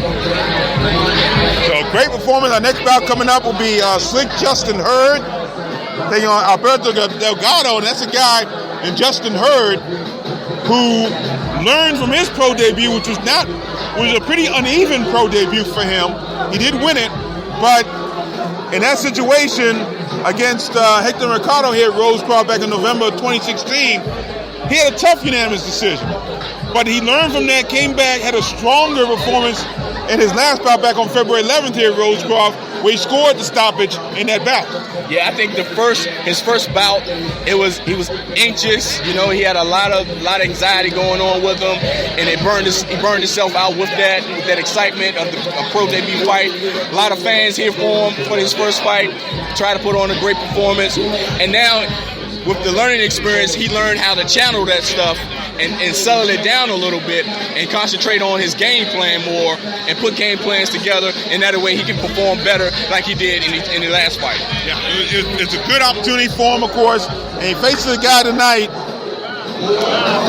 and Alberto Delgado. He's out of Roanoke, Virginia, record of 0-1-1. He lost his last bout back on October 22nd in Winchester, Virginia, against Joey Veazey. And I think Hurd, like you said, with each and every fight you learn something from it.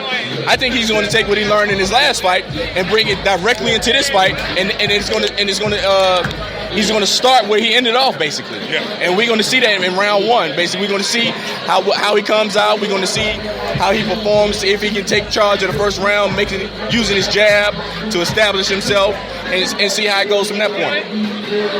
That bout scheduled for 4 rounds in the junior midweight division.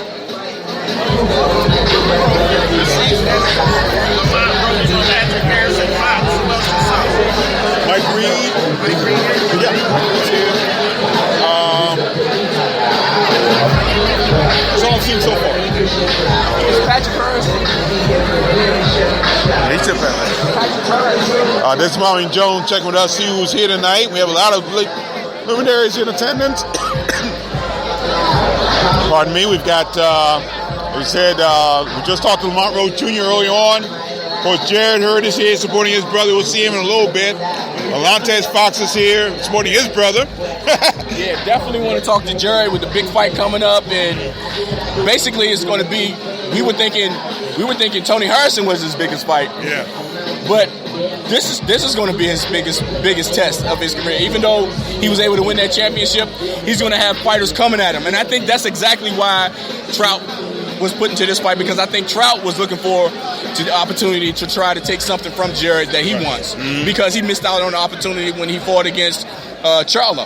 He missed that opportunity because he wanted to become that new champion, and it didn't happen for him. So I think Trout's going to be a little more hungrier, but I think Jared Hurd is going to be a little hungrier to maintain and keep that new championship status in the IBF. No question.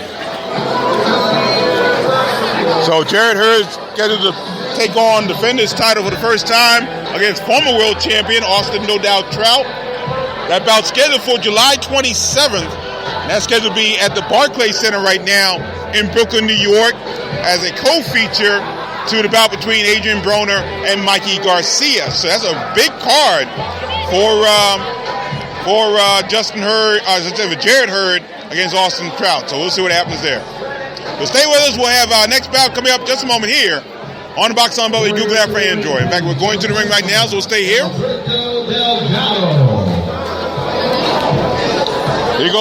Here comes Alberto Delgado. He's out of Roanoke, Virginia. He'll be led to the ring by Scott Cujo Sigmund, who may have another big bout in that area coming up in the fall of this year. But there's conversation for our Beltway fans that he'll take on, for the third time, Jesse the Beast Nicolo at Michael's 8th Avenue in Glen Burnie, Maryland. That's about that they're looking for in September. That'll be interesting, because I think he was supposed to be in a regional title fight. I think it was this past month, wasn't it? Right. And that bout fell through. I think his opponent got hurt or something. Yeah. What happened? So he's hungry to fight. So he doesn't want to waste that training on. So he's going to go in there with somebody else. And to say that Scott Sigmund and Jesse Nicolo are no strangers is probably one of the biggest understatements we can make. They fought each other twice. Each one has a victory over the other. They also have been partners. Sigmund has managed Nicolo over the years, got him some big fights, including one fight that was on ESPN to Carlos Perez. But now they're back on enemy terms, so they want to do it again in September at Michael's. It's one of the weirdest relationships I've seen. I talked to Scott about it earlier on tonight. I think that has to be kind of awkward when you fight a guy, then next thing you know, you're working with him, and then you're fighting him again, then you start working with him, and you shake hands and be friends afterwards, and then you end up fighting him again. It's an amazing situation, but again, it shows the variety we have in the Beltway. No question about that. You hear the crowd Getting the entrance of Slick Justin Hurd coming to the ring.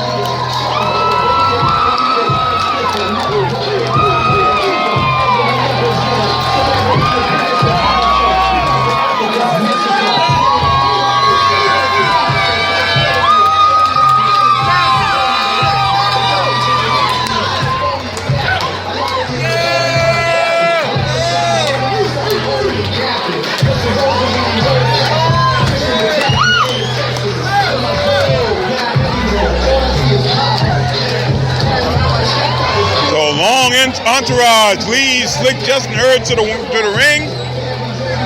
And what's interesting about that entourage was that Jared Hurd was not at the front of it, being the world champion. He was right in the midst of everything, being as humble as he always is. Exactly. Let his brother have his moment. He stepped back, and that shows the professionalism what comes with this sport and becoming a world champion. He knows how to maintain himself, stay humble, and concentrate on the task at hand because he knows that the work is not complete yet. Here's Disco Bobby Jones. Scheduled for 4 rounds. A special attraction in the junior middleweight division. When the bell rings, the man controlling the mayhem in the middle, internationally renowned, a referee, Kenny Chevalier. Introducing the principals first.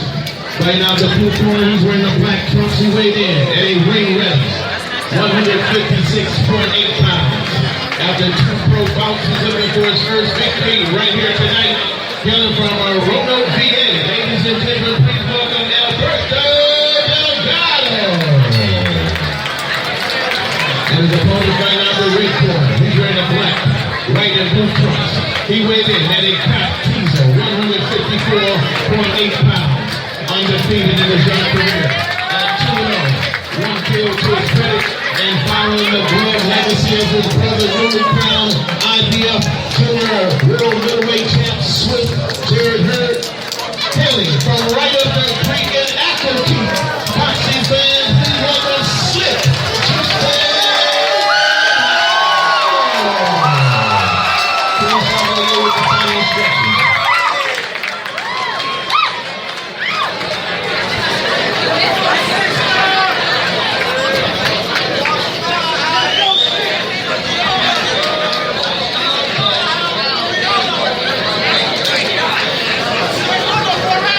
4 rounds in this super middleweights. Hurd definitely has a fan following, each and every fight. Sometimes promoters love it. They definitely love it. No question about it. A lot of people wearing Slick Justin Hurd t-shirts, white t-shirts with black lettering. Here tonight at Rosecroft Raceway, we have another packed house here for this King Promotions card. Gary Digital Williams alongside Warren Marshall. Thanks for joining us here tonight from Rosecroft Raceway in Fort Washington, Maryland. Our King's Promotions card here on the Boxing on Beltway Google app for Android and on kingsboxing.com. Justin Hurd trying to got his left jab against Delgado. Slick Hurd trying to walk Delgado down. Delgado stay on the outside. Tried to engage but couldn't do it. His left hand to the body by his Hurd. Now Delgado throws a couple left jabs. Another left jab, right hand over the top by Hurd. Left jab by Hurd to the body. Left hand to the body again by Hurd. They both go down and crouch down, trying to hit body shots. It's like Hurd got a little bit more of that exchange. Delgado's not too tight around the midsection, so for Hurd, I think that's why he's going to the body. Does it again with the left jab. Right hand over the top by Hurd. Right hand down the pike by Hurd. It's Delgado square in the face. Another right hand that makes Delgado stumble. Left hand, right hand to the body. Combinations there by Hurd. First minute, round 1, scheduled for 4. A complete different fighter from pro debut, like you said, the development coming to the stage right here. Right hand, couple of right hands by Hurd there. Nice right hand over the top. Left hand by Hurd. Halfway through round 1, another right hand. Good right hand by Hurd. Delgado tries to throw a combination with the left and right hands. And I agree with you, Juan. Hurd looks a lot more composed in this bout than he did even in his win against Pinckney. Right hand to the body. Right hand up top by Hurd. Shooting shots perfect. He's not wasting any shots at all. Heading to the final minute, first round, scheduled for 4. Left hand by Hurd. Right hand down the pike by Hurd. Right hand again, good right hand, right cross, right hook by Hurd. That makes Delgado stumble. Hurd has a slight height advantage for our listeners. And he's using that height very well thus far. Right hand to the body by Hurd. There's the right hand up top by Hurd.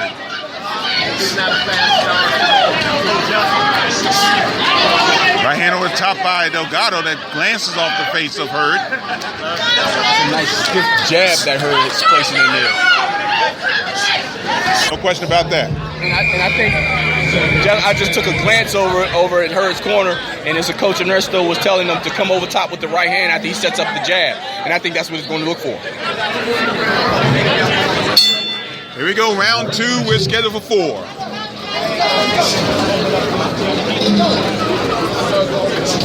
Hurd with the left hand. He's again showing movement. Quick hands to the body now. There's the right hand by Hurd. Another right hand by Hurd. Good right hand over the top. Nice angles he's using. Catching them on some good angles. Left hand missing by Delgado. And Delgado kind of flailing away in this bout thus far. Good left jab by Hurd. Nice stiff jab. Left hand. His right hand. Good right hand over the top by Hurd. Going for the left jab. And now Delgado trying to throw shots. And his right hand by Hurd. They tangle once again. And they break clean by themselves. First minute, round 2. Right jab by Hurd. Caught Delgado off balance a little bit. And good right hand over the top by Hurd. That's the money punch right there for him. I think that's the shot he's really looking for. He's setting it up good with the jab. He's pity-patting a little something with the jab a little bit to get Delgado to loosen up, and then he comes right over top with the right hand. Right. Great right hand that time by Hurd. Left hand to the body by Hurd. Right hand by Hurd again. He's definitely mixing punches up, keeping Delgado off guard. Left hand to the body by Hurd. Right hand up top by Hurd. Into the final minute of the second round, scheduled for 4. Been all Justin Hurd thus far. No knockdowns yet, but he just seems to be breaking Delgado down. Now Delgado tries the right hand. Right hand over the top by Hurd. There's the right hand. Delgado throwing wild left hands. Looping left hands, should say. Not wild, but looping. Everything Delgado throws, Hurd sees it coming and is able to block it. Right hand to the body by Hurd. Right hand up top by Hurd. Delgado stumbling back a little bit. Right hand by Hurd again. Right hands over the top. Straight right hands. Got Delgado on his bicycle a little bit. We head to the final moments of the second round.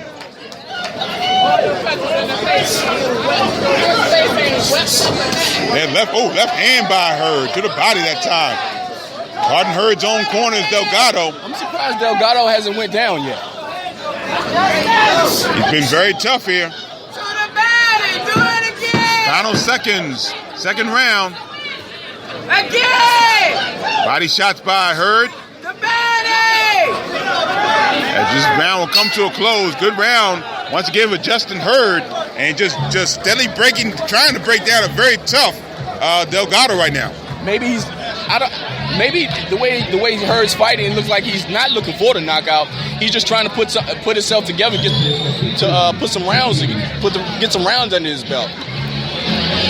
Because he's been catching Delgado with some hard shots, but he hasn't been putting a whole lot of combinations together. He was pop shotting them, he was landing shots at will, and I think he's pretty much making a game of it right now. We're ready for the third round here tonight. Interesting situation took place here ringside. Kenny Chevalier was going to the cards, and one of the ring card girls actually gave the card from Dave Brasso to Kenny Chevalier. Ring card girls assisting here at ringside here tonight. We start round 3, scheduled for 4. Justin Hurd trying to throw left hands to the body. Looks like Delgado's trying to exchange with him, but I don't think that's a good idea for him. Hurd catches Delgado with right hands. Left hand to the body missing. Got a bloody nose from Delgado. Good right hand again by Hurd. Another right hand by Hurd. Tries right uppercut, that misses. Couple left hands to the head, and then the left hand. Now the blood's starting to come off the left nostril, right nostril should say, of Alberto Delgado.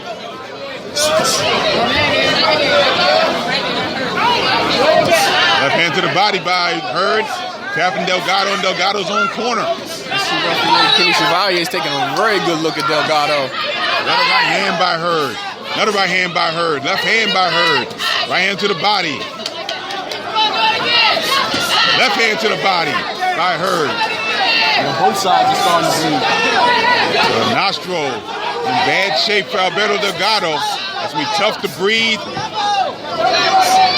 Another right hand by Hurd. Another right hand by Hurd around the guard of Delgado. Oh, good right hand again by Hurd. Right to the face. Another right hand to the face by Hurd. And Kenny Chevalier is going to stop it right here. That was a good stop. Yeah. There's no need to take that much punishment. He was taking punishment the entire round, the trial bout, from start to finish. You know, it's no need to take that unnecessary punishment. You know, it's only his second fight in. You know, it was a good stoppage. Actually, Delgado's third fight, but still. But again, he was taking punishment, wasn't throwing back. Good stoppage for Kenny Chevalier. So TKO win for Justin Hurd, kind of similar to what he had against Dwight Pinkney. He kind of just battered Pinkney because Pinkney couldn't come out for the third round the last bout here in February 11th.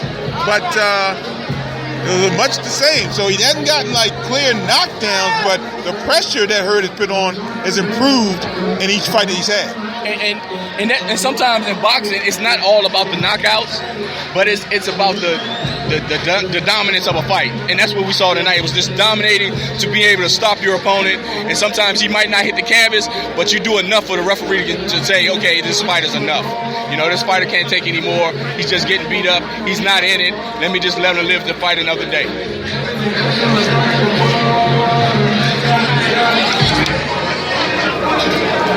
We'll get the official decision, particulars, I should say, from ring announcer Discombobulating Jones. Doctors checking over Delgado in his own corner.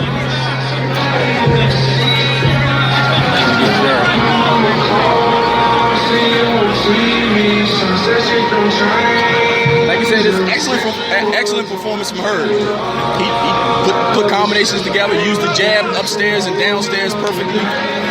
Nice power shots he was throwing, breaking his opponent down, and also being able to not overstepping what he knew when he knew he had his opponent in trouble. And sometimes when you overstep and you be too aggressive, you get caught off guard and get caught with something yourself. And he didn't put himself in that position tonight. Once again, the doctors in the corner of Alberto Delgado, directly across from our real-time pay-per-view location, checking over Delgado. Trainer Scott Cujo Sigmund taking off his gloves. We'll get the official decision in time now. The referee, Kenny Chevalier, calls a halt to the bout. It goes into the record books. There's a TKO, 1 minute 23 seconds of the third round, the winner. He now goes to 3-0, 2 KOs, Slick Justin.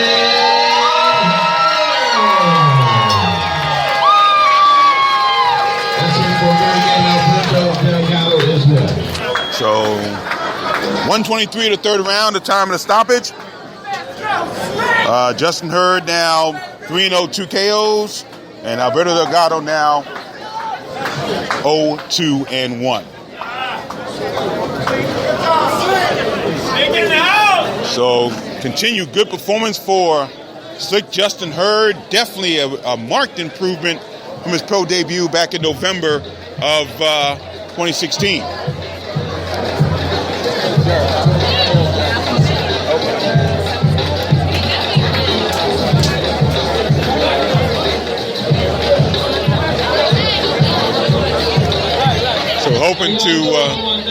is Justin Hurd.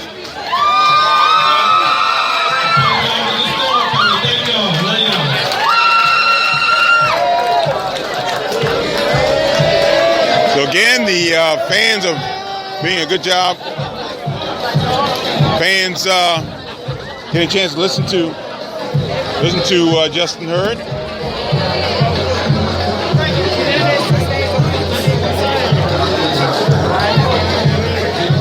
Once again, our main event still to come will be Mike Fox taking on Daniel Sostre in an 8-round main event. But it's been a good night thus far.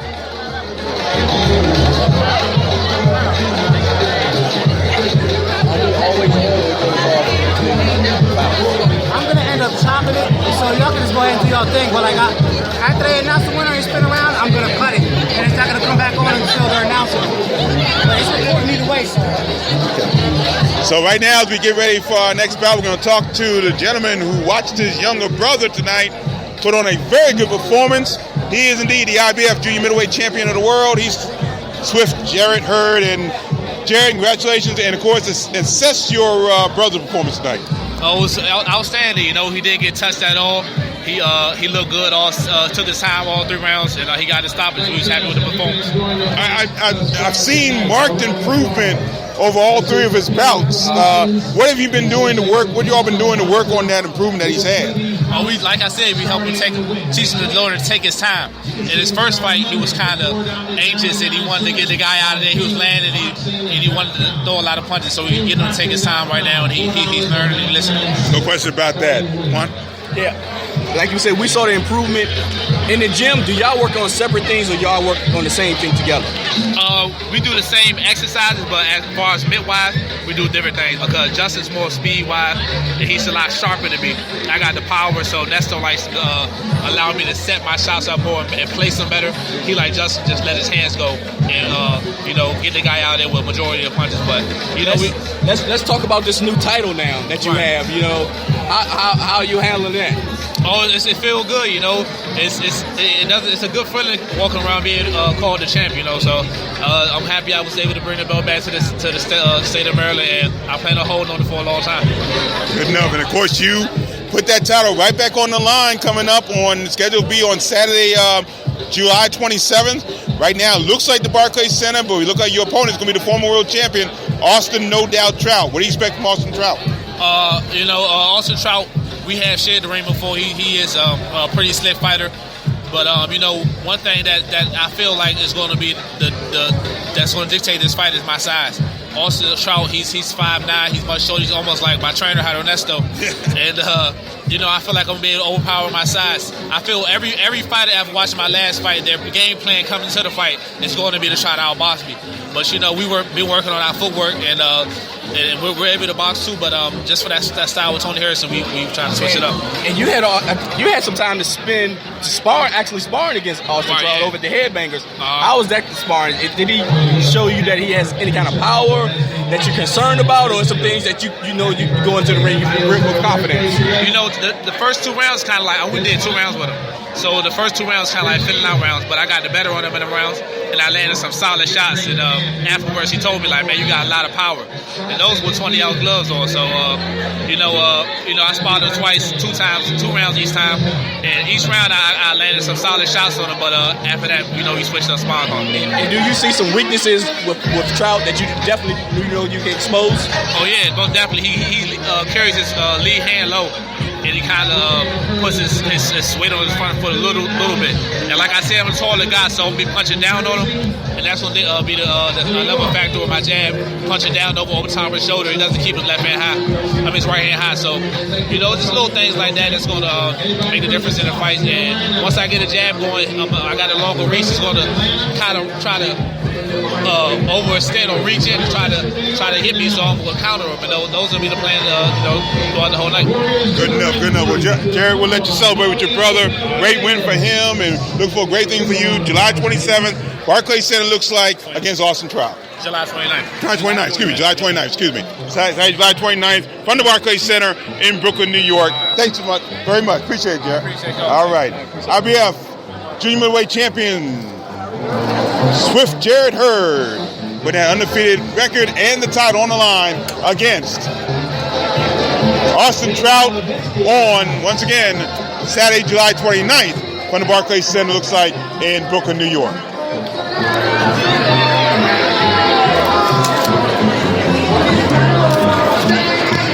Mario Perez coming to the ring right now from Baja California, Mexico. He's 1-1. He'll take on the sharpshooter, Greg Outlaw Jr. out of Bowie, Maryland.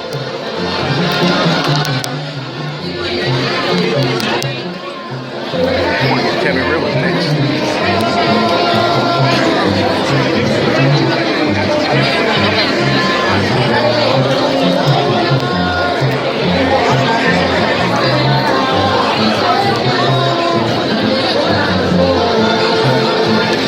Once again, we join you here on Boxing on the Beltway Google app for Android and on kingsboxing.com.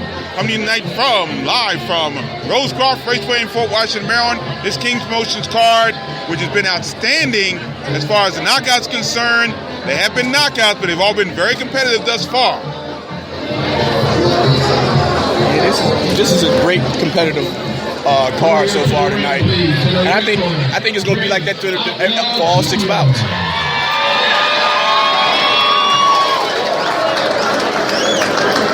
Greg Outlaw 2-0, has not had a knockout in his pro career yet.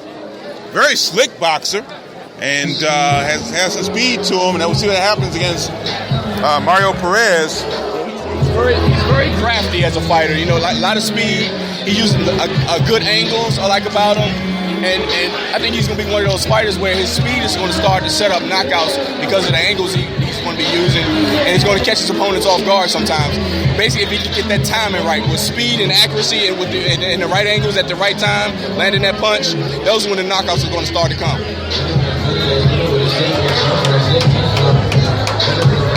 Here comes Greg Outlaw, coming right behind our Spreaker.com and real-time pay-moves location.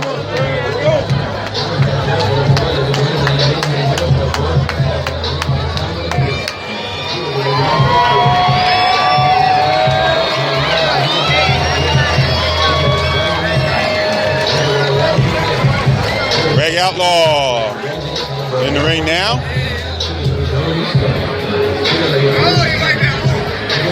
Led to the ring by Troy Fox, and of course Alantez Fox in his corner as well.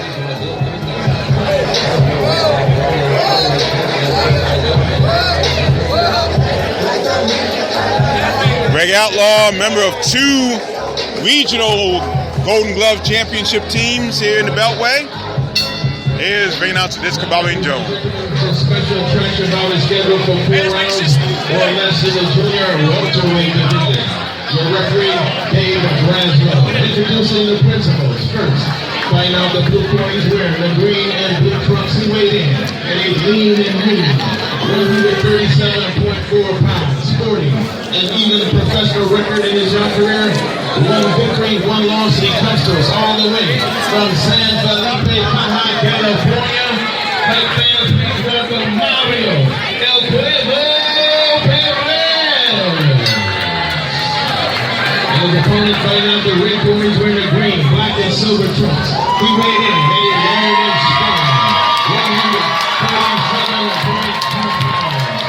2-0 is a pro, and he was the poster child for scholar athletes and honor roll student. Recent 2017 graduate of Bowie State University, major in sports management. And tonight, he dedicates this fight in the memory of his recently killed schoolmate, Lieutenant Richard Collins. Ladies and gentlemen, hailing from Bowie, Maryland, here is Greg Sharpshooter Outlaw Jr. Greg Bradley with the final instruction.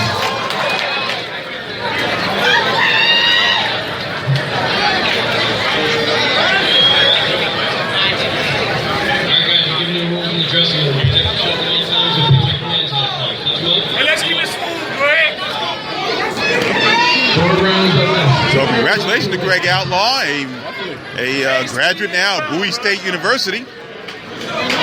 Just up the road here from Rosecroft Raceway. We have a lot on his plate other than training and going to college and finishing school too, so it's a lot. Here we go. Round one. We are scheduled for 4 here from the packed house at Rosecroft Raceway. Alongside Juan Marshall, I'm Gary Digital Williams. Thanks for staying with us here from Rosecroft Raceway in Fort Washington, Maryland. This King's Motions card. Southpaw, Greg Outlaw moving Perez with a right hand. Perez kind of stumbled out of the way there. Right hand missing by Outlaw. Outlaw has Perez off balance already. Perez doesn't know what's going to come to him. His left hand. Good counter left hand by Greg Outlaw. Clark Perez coming in. Right hand to the body by Outlaw. Right jab to the body. Flicking that right hand out. His left hand over the top by Outlaw. And Outlaw kind of pushed Perez with that shoulder inadvertently. And he's setting his own self up for a check hook. Dave Bradshaw, the referee, warned them to keep their feet. They're stepping on each other again. But Outlaw just stepped on Perez's left foot with his right foot. This happens often when a southpaw faces a conventional fighter. Outlaw is the southpaw. Right hand landing by Outlaw. Heading to the halfway point in round one, scheduled for 4.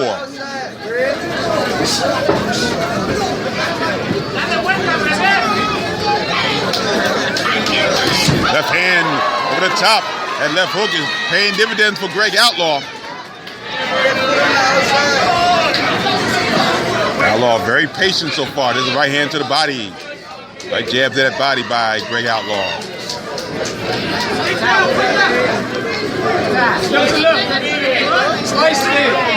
Perez now coming out of his corner. Over our real-time Pain Relief location.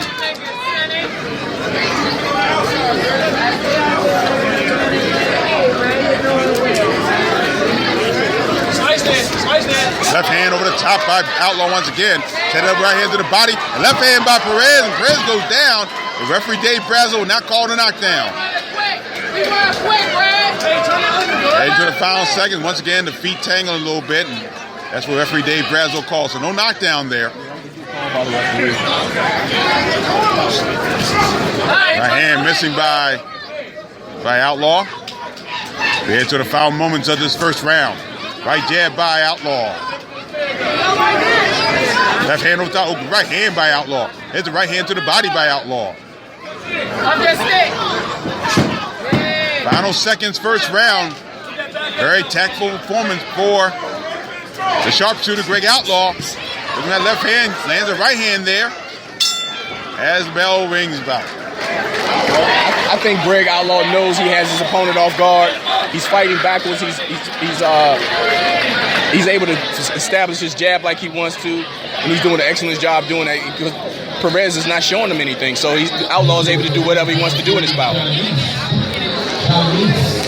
Our internet audio broadcast by Box on the Beltway Google app for Android is brought to you by Real Time Pain Relief. Go to www.freepainoffer.com. Buy $10 worth of real-time pain relief. Get a free $10 tube of real-time pain relief. Rub it on. The pain is gone in real time. And the corner of Greg Outlaw. Everything looks composed. And as you said, Juan, Perez is not giving us a whole lot in return and allowing Outlaw to really set his game plan well. I think he's overmatched. He's outsized, I think, what it is. The speed, doesn't have any speed to match up. And also, he has proven that he has speed at all because we haven't seen him throw anything. We start round 2.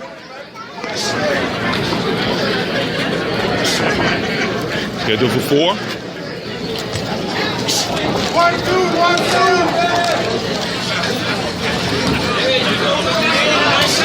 Right hand missing by Outlaw. Entangling.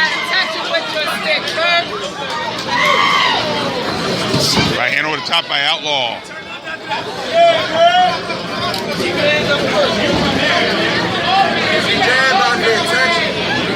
Now Outlaw switched up to conventional. This one. See if we can get that jab going. Oh, there's left hand that stumbles Perez a little bit. Outlaw fighting conventional now. His left jab. Actually brought him in a little bit closer to Perez and be able to land that jab more often. Left hand to the body by Outlaw. Another left hand to the body. Right hand on the top. And that dropped Perez. And that will be called a knockdown. Right hand on the temple. That temple punch landed. Knocked his equilibrium off a little bit. One knockdown in the second round for Greg Outlaw. He did that by fighting conventional. He seems to be finding more success there. Perez trying to change a bit more now. We're past the halfway point of round 2. The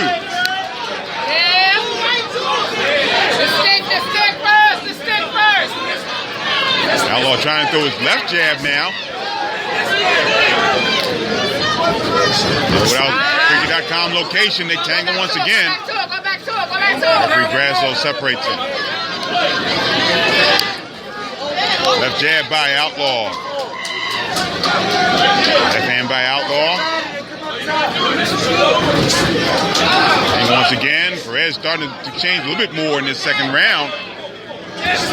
He had a real tough time figuring out Outlaw's southpaw style. But actually, to tell you the truth, he's not having much more success on the, he got knocked down by Outlaw going conventional. Left hand on the top. Perez could be in trouble here. He's trying to avoid it a little bit. He's on his bicycle now.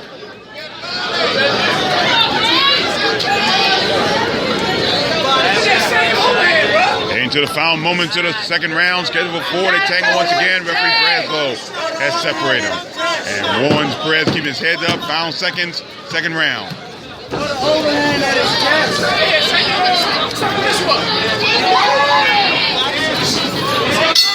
And bell rings to end the round, I should say. But again, Outlaw usually when they turn a different way in the bout, it kind of weakens him a little bit. I think it strengthened Outlaw in this case. Yeah, Outlaw, he's actually has the tools and using the tools that he's able to use in his bout, but he's not using them in the correct way. If he uses his jab consistently, he's able to set up some punches, and maybe this fight would have been ended a little earlier than we thought. But now we're going to be going into the third round, which I think, to me, Outlaw is doing too much for this fight to last that long. You know, he's outboxing Perez, and like I said, he has the tools to put it together, but he has to have the right, he needs to put the combinations together at the right time to make things work for him. That's why he's not being able to allow Perez to be able to hit the canvas right now. It's not happening for him.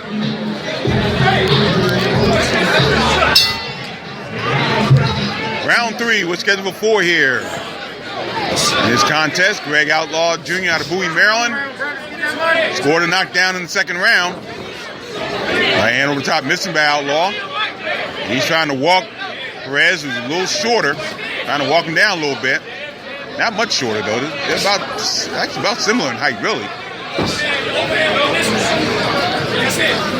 But we're looking up at the ring a little bit, so our view is maybe a little distorted a little bit. Perez is giving up about maybe 2 inches. Perez tries the left hand. They try to change down low in the body, and I think, I don't know what happened there. Perez just went down to one knee, and I think Graslow was a little perturbed. He wasn't sure what we thought it might have been a low blow, but it wasn't. And Graslow sort of hesitated on the count and finally got the count from the timekeeper, Joe Gradowski. Well, we count as a knockdown, second knockdown for Greg Outlaw. We're early in this third round. It was sort of delayed reaction there. And that's when they tangle down and fall both to the canvas. No knockdown there. As both men kind of tangle, referee Perez warning, referee Graslow warning Perez to keep his head up.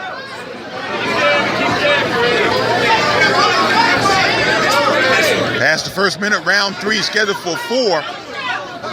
2 knockdowns for Greg Outlaw.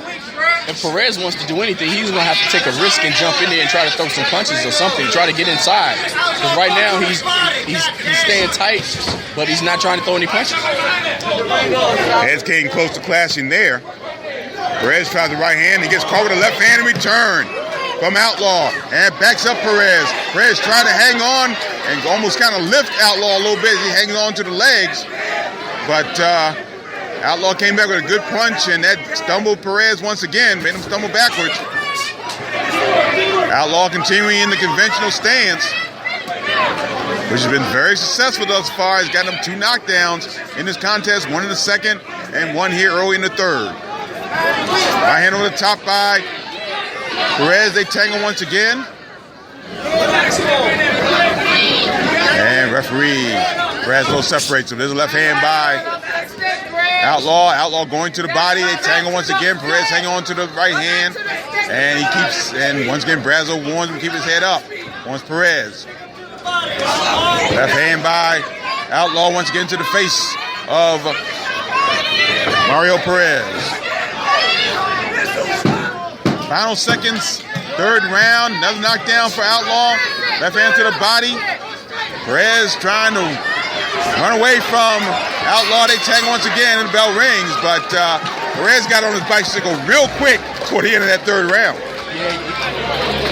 It's nothing he know. It's nothing he can do, and he knows that. I think right now he's just surviving.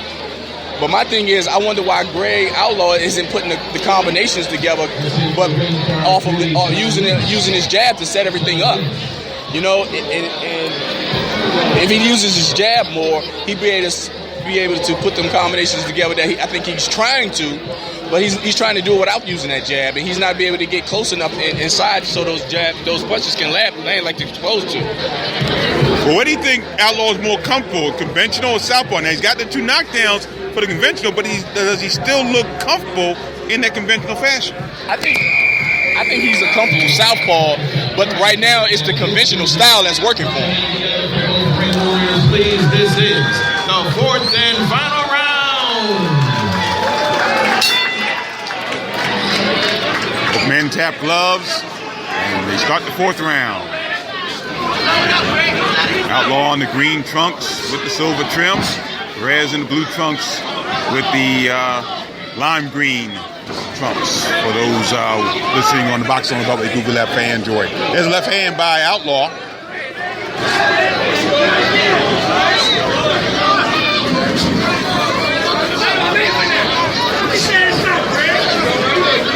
Left hand by Outlaw. The Outlaw trying to cut the ring off and walk Perez down.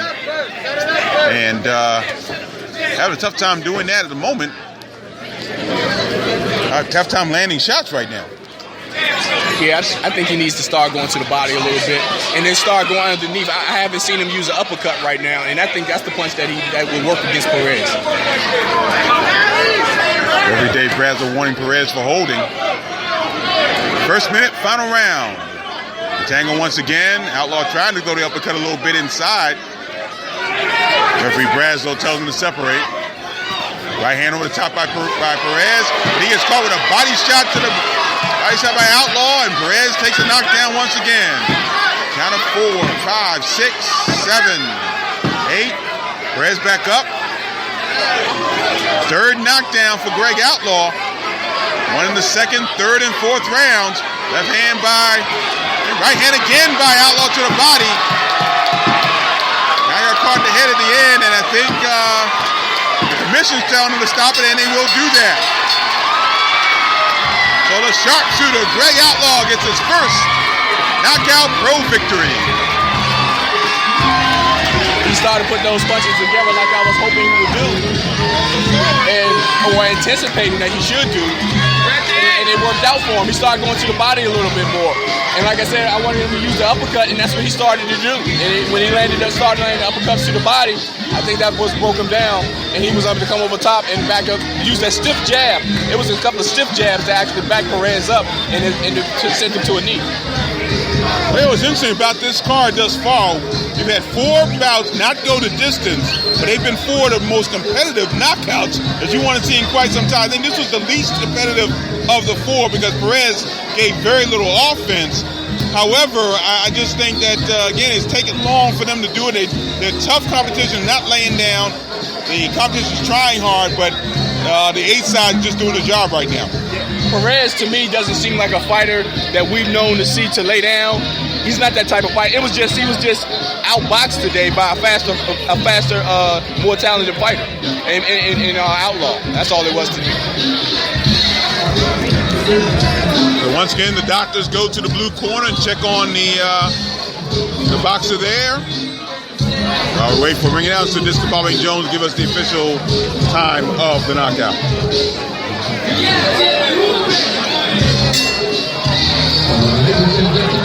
The referee, Dave Bravo, calls the head to the ball, goes into the recompense. And the TKO, 1 minute, 32 seconds of the fourth and final round.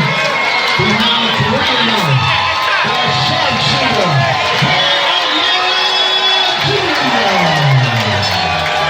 Let's go for a game now where Perez is left. Greg Outlaw now 3-0, 1 KO.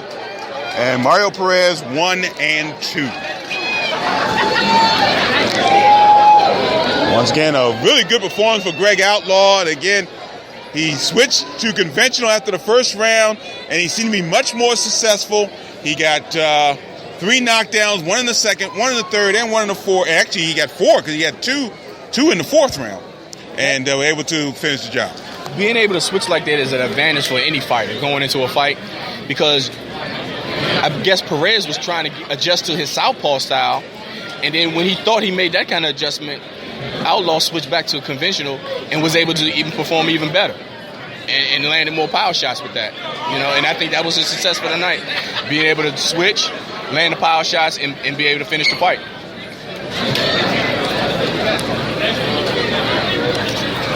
So our co-feature is coming up shortly with Tariq Irby taking on Brando Sanudo of San Felipe, Mexico. Sanudo 5-3, 2 KOs. Actually, we have him for 5-4, 2 KOs here in our listing here. And then we'll have our main event, Michael the Professor Fox, undefeated, 13-0, 4 KOs. He'll take on Daniel Sostre out of Vega Baja, Puerto Rico, 13-12-1 with 5 KOs. Once again, you can chat with us throughout the evening here on the Box on the Beltway Google app for Android. And don't forget, we'll be back on the air 2 weeks from tonight. Coming to you from Copper Mine New Burns Arena in Baltimore, Maryland for Shabazz Brothers card that's scheduled to have 3 regional title bouts on the card. Tavis Reeves defending his USBO Light Heavyweight Championship.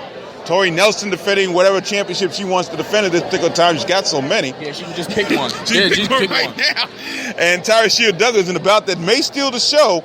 She'll take on undefeated Ebony Rivera out of Pennsylvania, and that'll be for Douglas's UBF flyweight title. So that should be a great one as well. Let's hear from the 2017 Bowie State University graduate. Here's Greg Outlaw to the mic. Thank you everybody for coming. I dedicate this fight to Richard Collins, who's a classmate of mine, a guy that we got stabbed at our universities. It's unfortunate, but may you rest in peace. Continue to support me, please, and I'll see y'all next time. Those of you listening who may not know that story, Richard Collins, who was, I believe, a military man, and was scheduled to be a graduate of Bowie State University, and just a few days prior to that, he was indeed stabbed at a USCPC middleweight champ, Alante, sly as a fox. Unbeaten. WBC Youth Silver lightweight champ, Lamont Roach in the house. The undefeated Patrick Harris. Undefeated Mike Reed.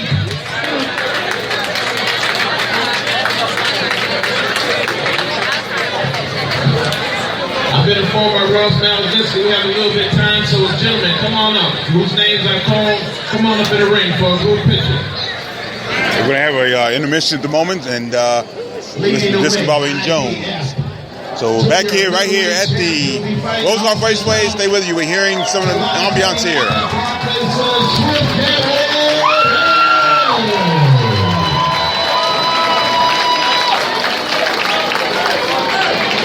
Undefeated Lamont Roach. Come on up, Billy. Undefeated Patrick Harris. Where are you, Patrick? Come on up. Looking like a gangster. Lucas Smith. The ones beaten. Kareem Wilson. Martin. I ain't coming out. What's up, man? How you The been, franchise. man? Good to see you, man. Thomas Kill Snow. That's you, boy. Who's a new daddy, by the way. Did I see on Facebook you're a new daddy? Happy Father's Day in advance. You're going to take care of him, though, right? Okay, you're not just a daddy. That's all. That's right. Super middleweight, big old Vincent Jackson in the house.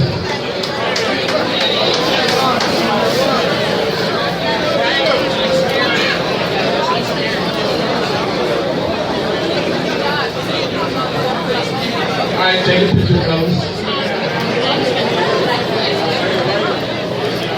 The future. Let's hear it for him. That's right. Representing. You've been sitting for 20 years or more. Oh, I know. And we talked through it.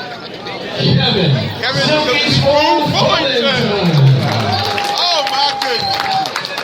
And his partner in crime. That's right. This gentleman. Where are you? He retired undefeated as a super, no, I guess a light heavyweight. Retired entirely too soon, but he's fighting a good fight for God now. This is Glenn Hennig, the Razor. Where are you, Razor? Give your props to these two gentlemen, the predecessors are the youth of the day. They never took a day off in the gym. Yeah, look like he's still in shape too, son. About the same weight now, aren't you? We can get a geezers at Caesar's fight. Let's hear it for him. God bless you. Thank you for coming out and supporting new generation of boxers. That's what's up.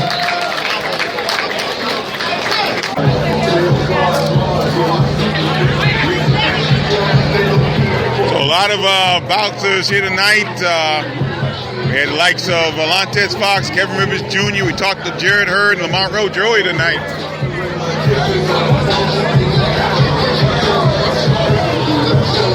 Now the Headbangers crew comes to the ring. We see the likes of Patrick Harris, Kareem Martin coming to the ring. Anthony Peterson's here. They lead Tariq I Get Busy Irby to the ring tonight.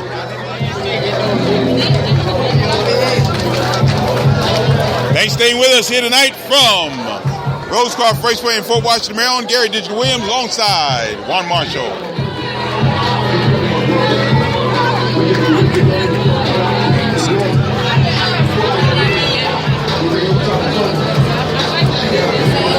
As we get ready for our co-feature bout of the evening, looks like we'll also have the national anthem being sung here tonight.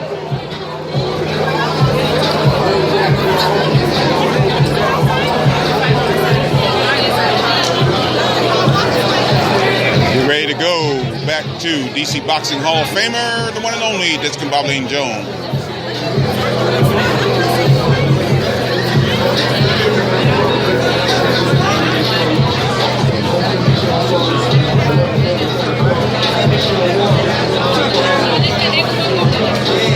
Ladies and gentlemen, if you're all please stand for the singing of God Bless America. This is 17-year-old Duke Ellington student India Brown.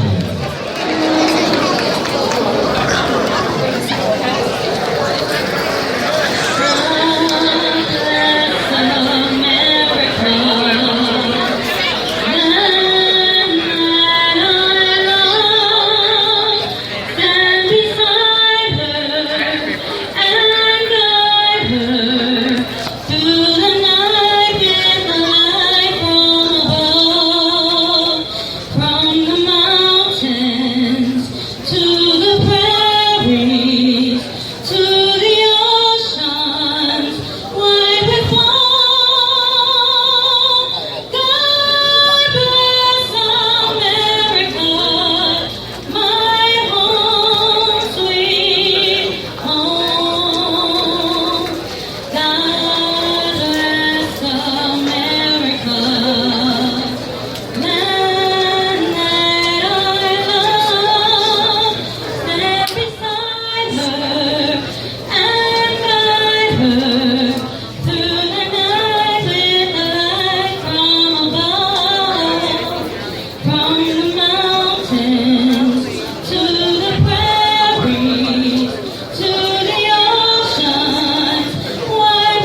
Xavier Brown, 17 years old, out of Duke Ellington High School. Here's Discombobby Jones. 4 rounds or less in the junior welterweight division.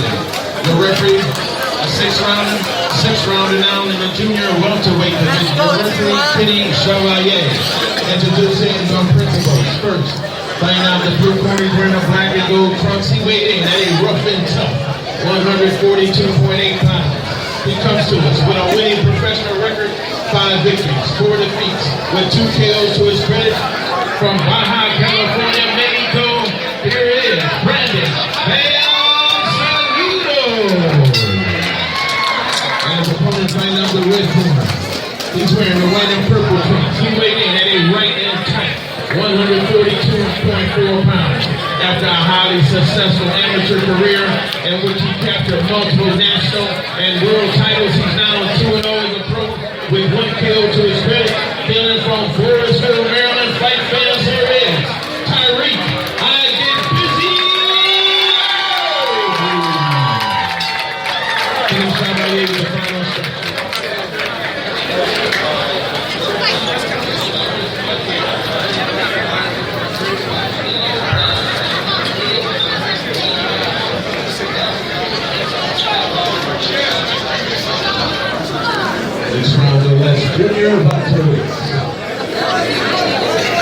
We're ready for our co-feature bout here tonight from Rosecroft Raceway in Fort Washington, Maryland. Alongside Warren Marshall, I'm Gary Digital Williams.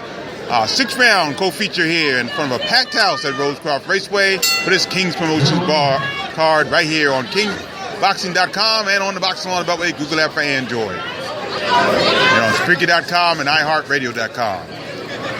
Herbie the Southpaw out of Forestville, Maryland, starting the right hand. Trying to walk Perez down. Correction, Sanudo down, excuse me. Brandon Sanudo.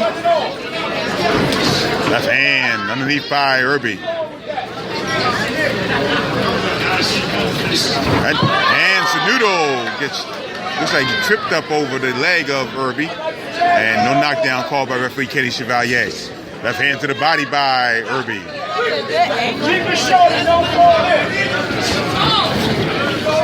Left hand by Herbie. Right hand by Sanudo. First minute, round 1. We're scheduled for 6. Left hand, right hand over the top by Herbie. Got deflected a little bit by the arm of Sanudo. Left hand by Herbie. Right hand by Sanudo. Try to throw a combination there.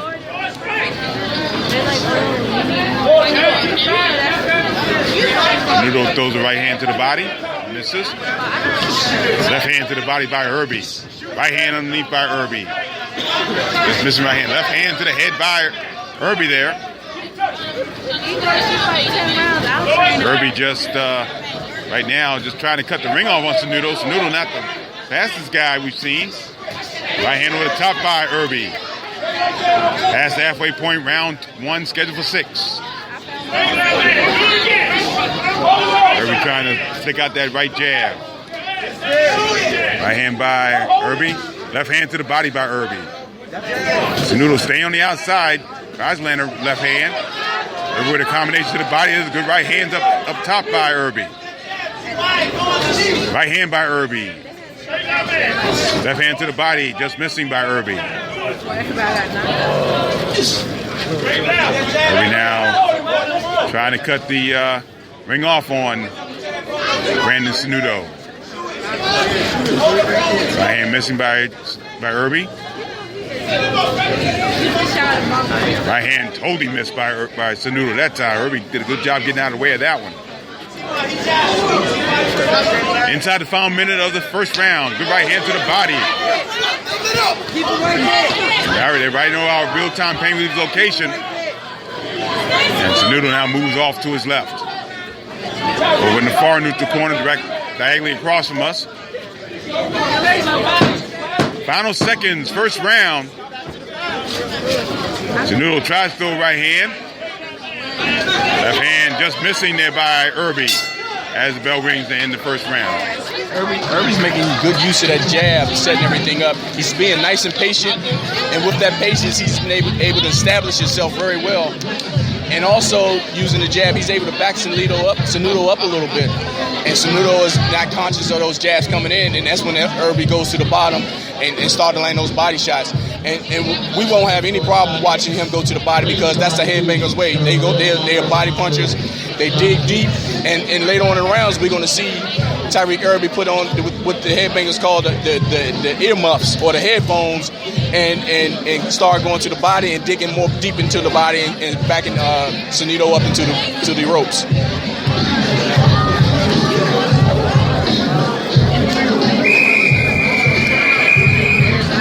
You ready to start round 2 of our co-feature bout here tonight? Irby's going to start putting more combinations together coming out in the second round because he was able to set up that jab very well. Round 2 scheduled for 6. Irby once again got Cenudo up against near the ropes. Irby tries the left hand. Now Cenudo tries to throw a couple combinations. Right hand missing, left hand by Cenudo. Right hand over the top missing. Left hand there by Irby. Oh, good combination there by Irby. Right hand missing by Irby there.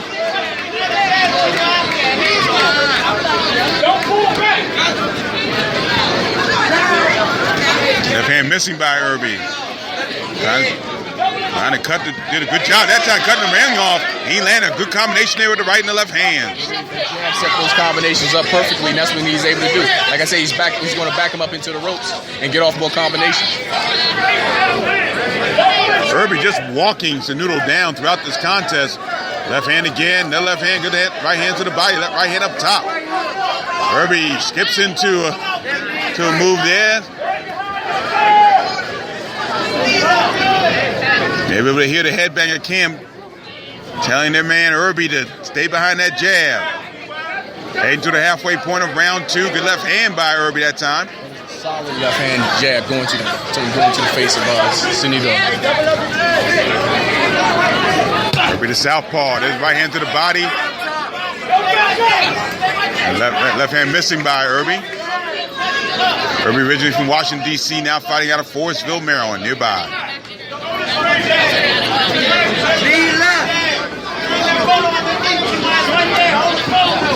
Right hand missing, left hand by Cenudo. Cenudo throwing punches, but not really landing. So he's trying to find a way to figure out what Irby's trying to do. There's the right hand missing by Irby. Cenudo hang on to the left hand, and Irby throwing with his right hand. Referee Kenny Chevalier has separated him. There's a left hand to the body by Irby. Left hand missing by Irby. Right hand over the top by Irby. That misses. Left hand, right hand over the top by Irby. And Cenudo tried to throw that left jab. Cenudo almost squared up in front of Irby. That may not be a good idea either. That's one good thing about the use of the jab. You can set up a lot of things on the jab. Like Irby now, he's using the jab to go to the body and also get solid body shots there by Irby. And that's been a big key right now. And again, Juan, as you said, that use of the jab, they will finish that thought as the second round comes to a close here. But Tyreek Irby off to a very good start in the second round. But again, that jab, as you said, Juan, setting up those body shots in the contest. And the jab is also keeping Cenudo off balance because when you use the jab sets up every single thing that you want to do as far as your offense. And it protects you on your defense when you bring the hand back far enough, fast enough. So what Tyreek Irby's jab is doing is setting up his body shots because he's landing consistently to the head of Cenudo.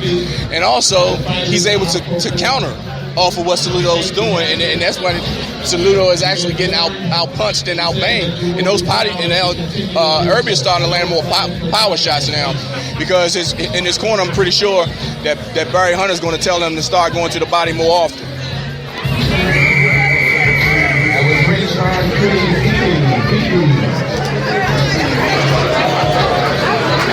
So we get ready to start our third round.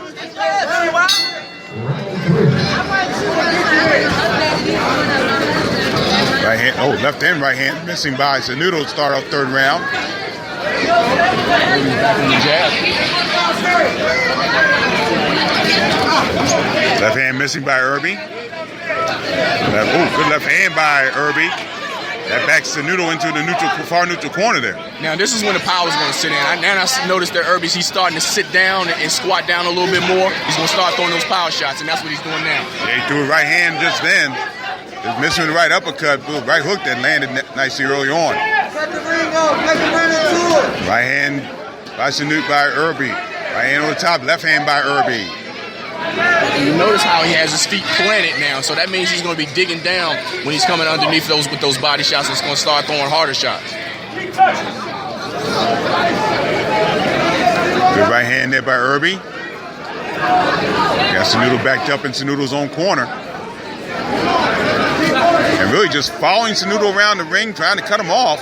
Sanudo is very off balance right now because he doesn't know what Irby's doing, because Irby has actually hit him with pretty much everything. Oh, they bang heads a little bit. And Sanudo. That's the southpaw conventional style facing each other. But they seem to be okay now. A little bit of wince from Sanudo, but he seems to be okay now. We're heading to the halfway point of round 3, scheduled for 6. Referee Ken Chevalier warning Sanudo for holding.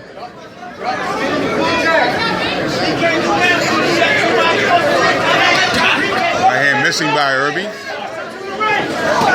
Right hand to the body, left hand up top by Irby.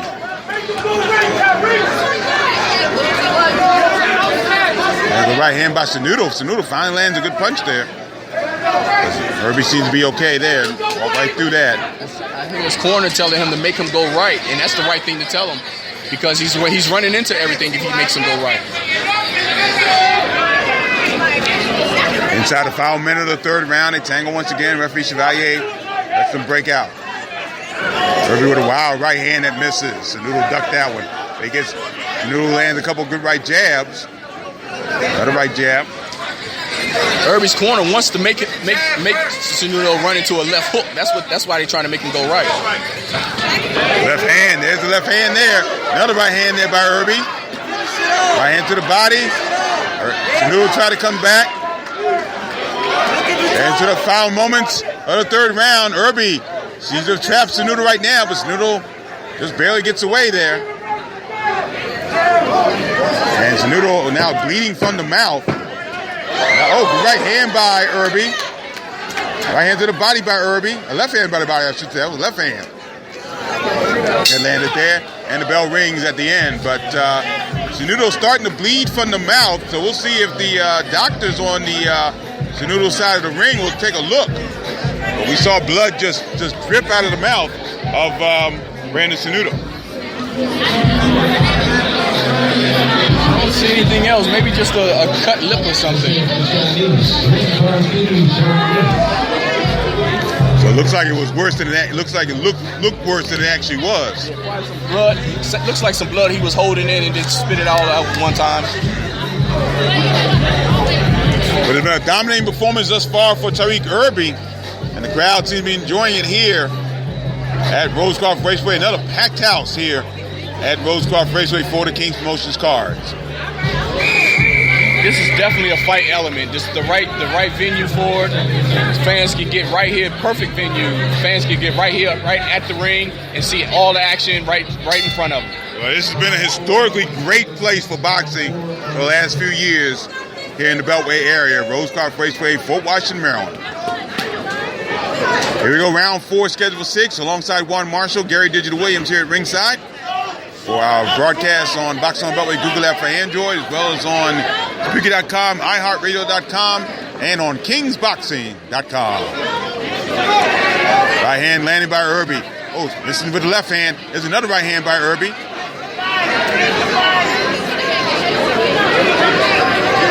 Once again, I'll call for our viewers watching it a little more descriptive, because we're all talking to an internet audio audience as well. If he can't Chevalier separates him, there's a good right hand by Irby. And, good right hand to the body again by Irby. Turn those punches over a little bit more. Sanudo lands a good right hand, but Irby comes back with a left hand of his own, and that may have stunned Sanudo a little bit. Left hand by Irby. Left hand to the body by Irby. Catching with the right hand and landing the left hand. Right hand to the body again by Irby. Right hand up top by Irby. Left hand to the body by Irby. Right over our real-time pain relief location. Right hand by Irby. Left hand up top. Right hand by Irby. Irby just going left and right. Looking in close. Kenny Chevalier is indeed looking into this one. Right hand by Sanudo up by Irby. Sanudo with his hands down. So Kenny Chevalier, now he's starting to throw a right hand. I think Chevalier is going to have to look at it really closely. Right now, Irby's just hammering Sanudo. Sanudo trying to cover up. It's caught with the right hand. Heading to the final minute of the fourth round. And all Tariq Irby in this round and throughout the bout. No knockdowns thus far. But right now, it's just been a dominating performance. That's been kind of a theme tonight on the card here. Oh, good left hand by Irby. Another good left hand by Irby. He's throwing left hooks. Irby missing with the body shots a little low. The right hand up top lands. The left hand up top. Irby's trying to catch Sanudo in his own corner. Good left hand by Irby again over the top. Right now, Irby's doing it, whatever he wants to do to Sanudo. Left hand, straight left hand, followed by a right hook that just missed. Didn't land flush. Sanudo trying to throw wild right and left hands. But Irby just ducking underneath and throwing the big shots of his own. Left hand to the body by Irby. Irby right hand to the body. Left hand missing by Irby. Final seconds, fourth round. I gotta think the Sanudo corner may have to really think about whether or not they want to send Sanudo out there for the fifth round because he's getting hammered right now. Yeah, they sent the doctors coming up right now and they're going to take a good look at him. Because I think it's going to be one of them situations you got to question, do you want your fighter to take this many shots? Because right now he's the one taking the bulk of the shots and he's not really giving off anything. Let's hear from ring guard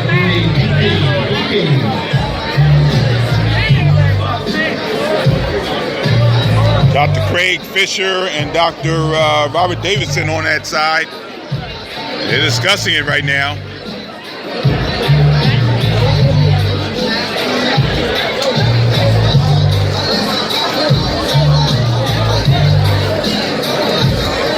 Looks like he's going to go into the fifth round here. And this is virgin territory for Tariq Irby. He's never been past 4 rounds before in his career. But right now, I don't think he's gonna show any ill effects of that, because Irby's getting complete domination of this bout thus far. Irby once again back to work, trying to cut it off. Sanudo trying to be more active. Starting off with a jab, left jab, but Irby catches it with the left hand again.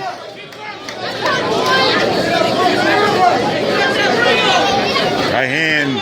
Oh, left hand to the body. There's right hand up top by Irby. Left jab by Irby. Left hand by Irby, I should say. From the southpaw stance of Tariq Irby. Sanudo going back and forth here, back along the ropes here. He tried to get on his bicycle a little bit, but I think Tariq Irby is going to cut the ring off and not allow him to happen. I think Sanudo's bicycle looks a little flat right now.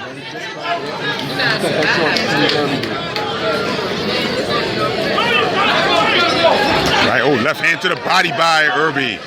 Sanudo tries it by hand. Couple good left and rights by Irby. Right in Sanudo's corner. Catches Irby with a couple left hands.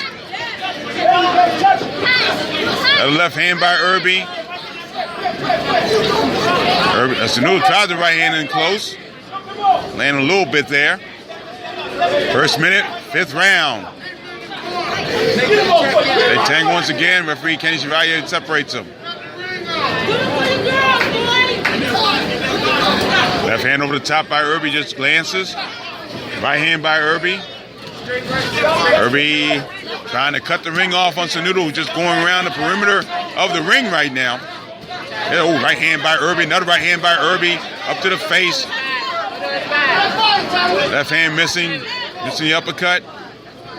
We're halfway through round 5.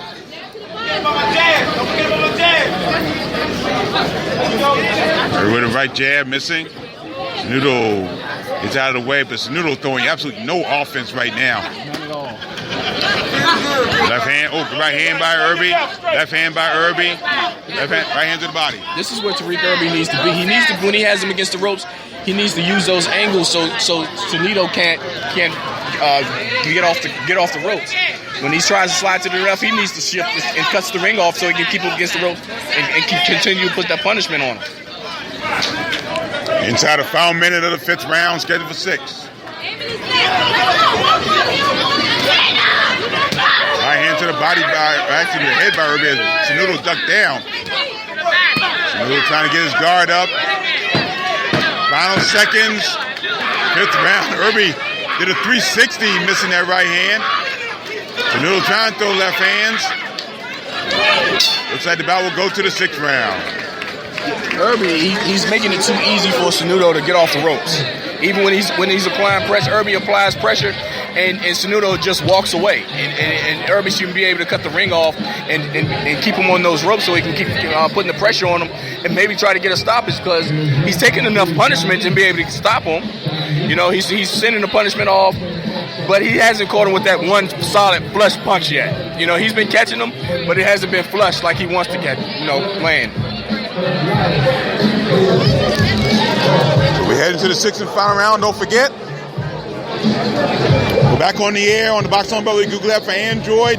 Those of you who want to listen to us on the app, so Spreaker.com, iHeartRadio.com. 2 weeks from tonight, from the Cock-Minded Burns Arena in Baltimore, Maryland. All right, boxing fans, this is it.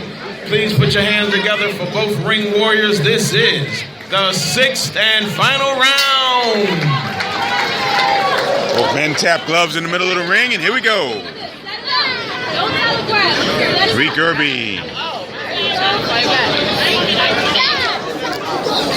2-0, 1 KO. If you count his work in the World Series of Boxing, he's 4-2 with 2 KOs. Did lose twice during the World Series of Boxing. Brandon Sunito, 5-4 with 2 KOs. To the body, then come upstairs. Body, then come upstairs. Irby trying to cut the ring off once again. Sunito tries a couple of left jabs. Tries the right hand. Now Sunito trying to throw right hand. Now He needs to put that pressure on. Now he's doing it. And Irby trying to throw a couple good shots. Do a couple left hands in close. Right hand to the body. Irby does left hand to the head by Irby. First minute, final round.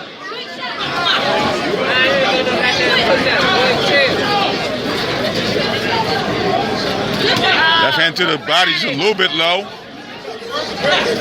Left hand, they tangle once again, and then they bumped heads a little bit. Everybody seems to be okay.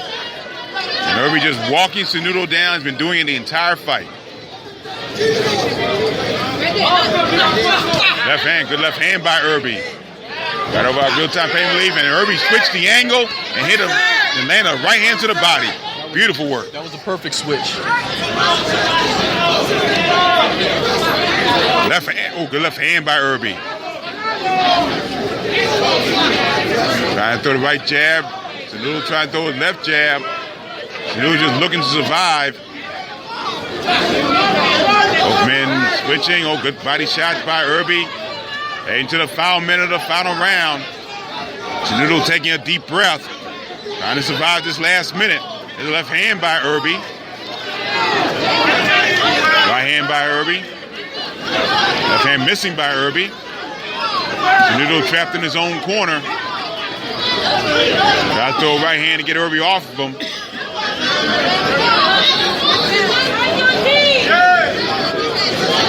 Left hand to the body. Right hand up top.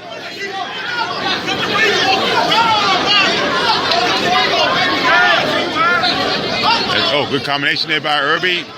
Left hand by Irby. He's right in front of Sunito. Just landing shots. Into the final seconds of the final round. Right hand missing by Sunito. Final seconds, final round. Right hand missing by Sanudo. And our first bout will go to distance tonight in our co-feature. Sanudo proved that he's a tough guy, at least in this bout right here. He was able to withstand everything that Tyreek Irby was throwing to him. Tyreek Irby had a perfect game plan, but it was the perfection wasn't there. You know, he was using his jab, but the accuracy of his punches wasn't as accurate as he wanted them to be, and that's what made this fight not end early.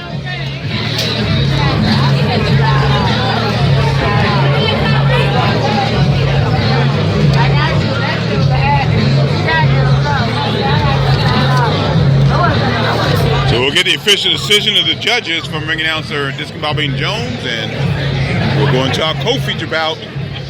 Like Professor Fox taking on Daniel Sostre.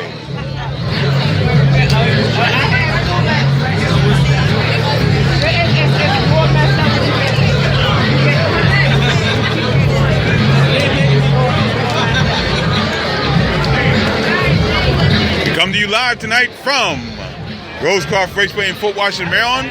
Our listeners on the Boxing on the Beltway Google app for Android, and our iOS listeners on Spreaker.com and iHeartRadio.com. We welcome our viewers on KingsBoxing.com. I'm Gary Digit Williams alongside Warren Marshall. Thank you for joining us. What has been a really competitive night of professional boxing here tonight from Rosecroft Raceway, this Kings Promotions card.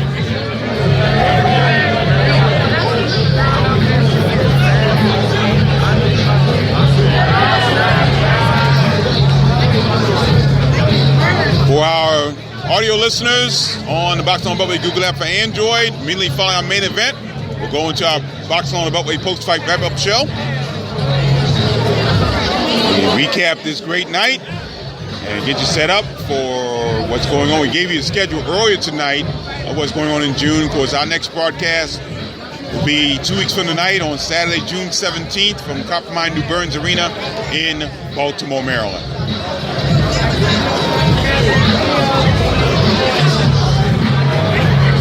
Like you said, great crowd tonight.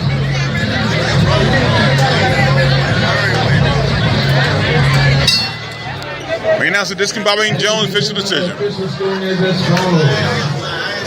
John Grodowski saw it 60-52. Judges Brent Bovell and Dave Brownlow both scored it 60-54. All to the winner by unanimous decision.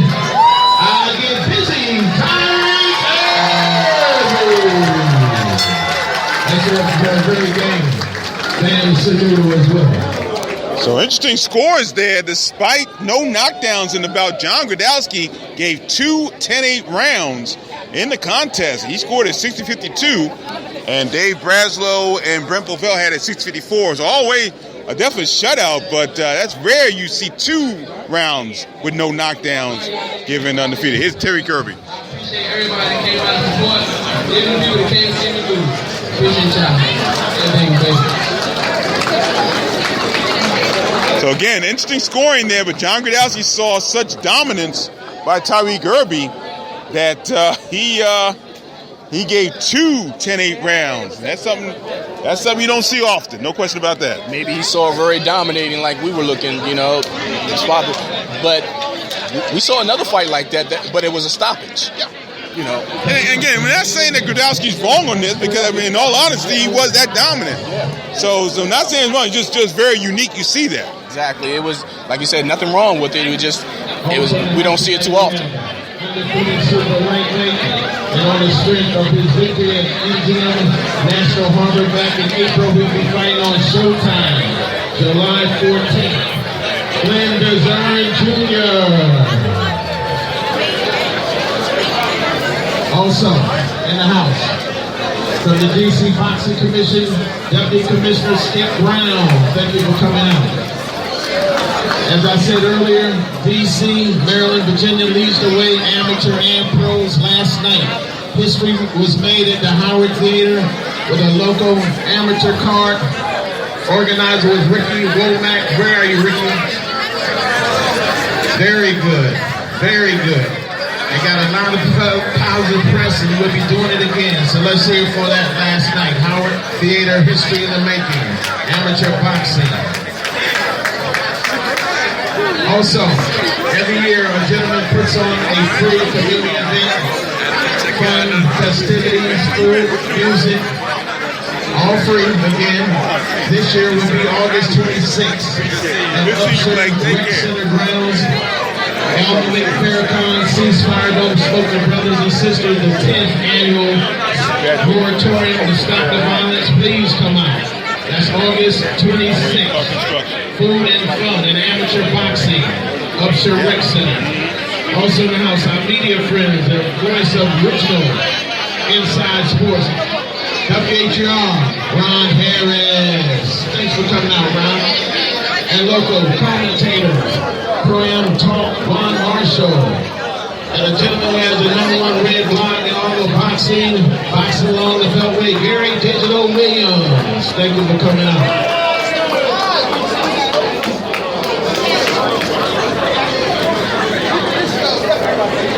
So our main event coming up tonight. Michael Fox taking on Daniel Sostre. We have the national anthem by Franchon Cruz Dezern, who is, of course, now a pro boxer at 1-1. Won her second pro bout after losing a tough pro debut against Clarissa Shields in Las Vegas. Came back strong, and she may be on that card July 15th. I haven't heard that, but I heard she may be on that card. We'll see. This young lady in the ring as an amateur, one of the more accomplished in boxing history.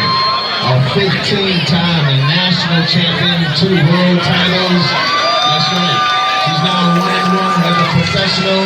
This is the heavy-hitting diva, Franchon Cruz Dezern.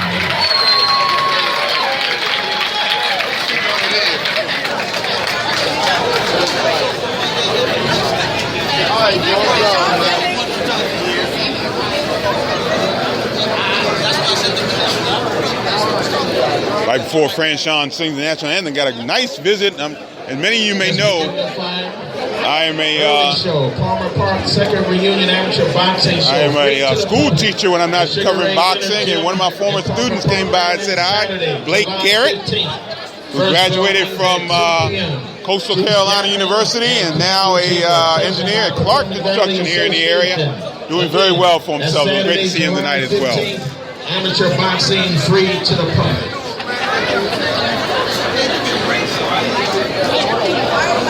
So we're waiting the national anthem. What you got for him? That'll come in just a moment. So stay with us. We have more from Rosecroft Raceway. Our main event still to come.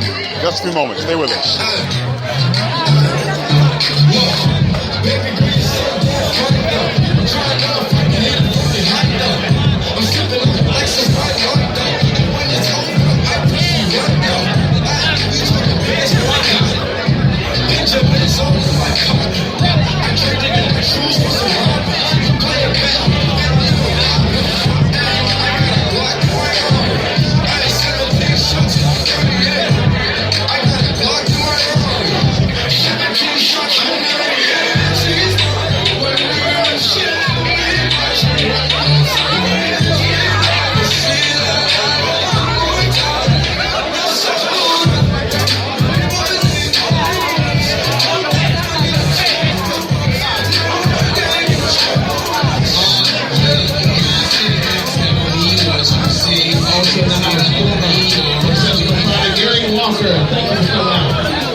so I gotta take my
Warrior to the ring, please. To the blue corner, Daniel Sastre.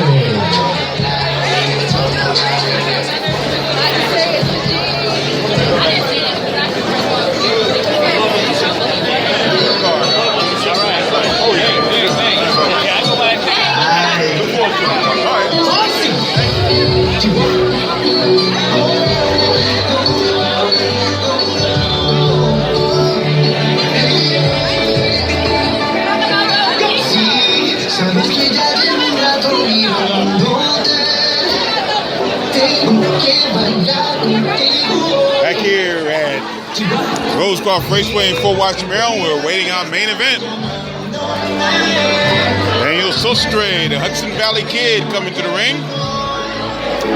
We're going to relist them as 13-12 with one draw. And 5 knockouts to his credit. He last fought for the WBA Federal Central welterweight title back on December 10th and lost an 8-round decision. He's also fought for the NABO welterweight title, and he lost a 6-round stoppage to the new Ray Robinson in Wilmington, Delaware back in November of 2014. He's also fought the likes of Danny O'Connor. He's fought Raymond Serrano, Jake Krupp, Frank Hoderling, Tommy Raynone. So he's fought some quality people, but quite frankly, better competition for the most part than the man coming to the ring right now, and that's Michael Fox. Undefeated 13-0 4 KOs, had some good solid performances. Third round stoppage of Sumner Martin. A 7th round stoppage of Juan DeSavio Rodriguez out of Haymarket, Virginia, Nashville, Virginia now. And his last bout here, February 11th, is Trayshawn Williams with an 8-round majority decision. And to date, of his fight in the career of Michael Preston Fox, he comes to the ring now, led by his father, and walking right behind him is his older brother, Lontez Fox. The newly crowned WNBC, USNBC Super Welterweight Champion. Seeing Michael Fox being so technical in the ring, that's all I anticipate when I do see him every fight, you know, since he's so consistent. He never gets out of his game plan, and I think that's his game plan going in and just be technically sound throughout.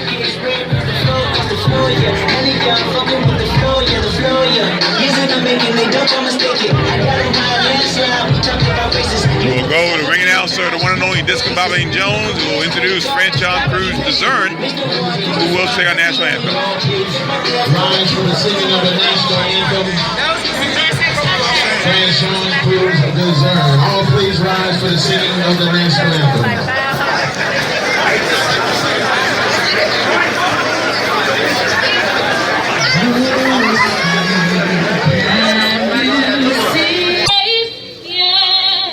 For the land of the free and the home of the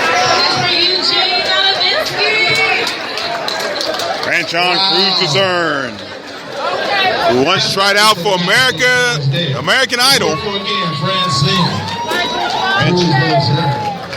Here's ring announcer Discombobulating Jones. King Promotions and Association Keystone Boxing presents our feature bout of the evening and sanctioned by the Maryland State Athletic Commission, Department of Labor Licensing Regulation, Executive Director Pat Pinella, Chairman Ernie Danziger. And so, from inside the intimate fight atmosphere here at Rosecroft Raceway here in Fort Washington, Maryland, in front of a standing room only crowd, as seen on kingsboxing.com. We come to our main event and the moment of truth. Ladies and gentlemen, girls and boys, it's time to bring the noise. Use your voice of choice. Are you ready to do this? Let's do this. 8 rounds or less of world-class boxing. This is in the junior welterweight division. And when the bell rings, the man controlling the mayhem in the middle, referee Brent Bovell. Introducing the principals. First, fighting out the blue corner, he's wearing the orange and white trunks. He weighed in at a fit, fighting and ready, 140.2 pounds. With 26 bouts in his career, he's not new to this, he's true to this. Originally from Veja, Baja, Puerto Rico, he now calls New York home, where he's the reigning New York State welterweight champion. Boxing fans, please welcome Daniel, the Hudson Valley Kid Sastre. And his opponent fighting out the red corner. He's wearing the red and silver sequin. Standing tall and talented. 6'4", and a lean and mean 142.4 pounds. Undefeated as a pro, a perfect 13-0. And being called the one to watch in the division today. Hailing from nearby Forestville, Maryland. Fight fans, here is the younger son of the boxing Twin Towers, here to give his opponent a boxing 101 lesson tonight. Please welcome the Professor, Michael Fox. Triple down with the final instructions.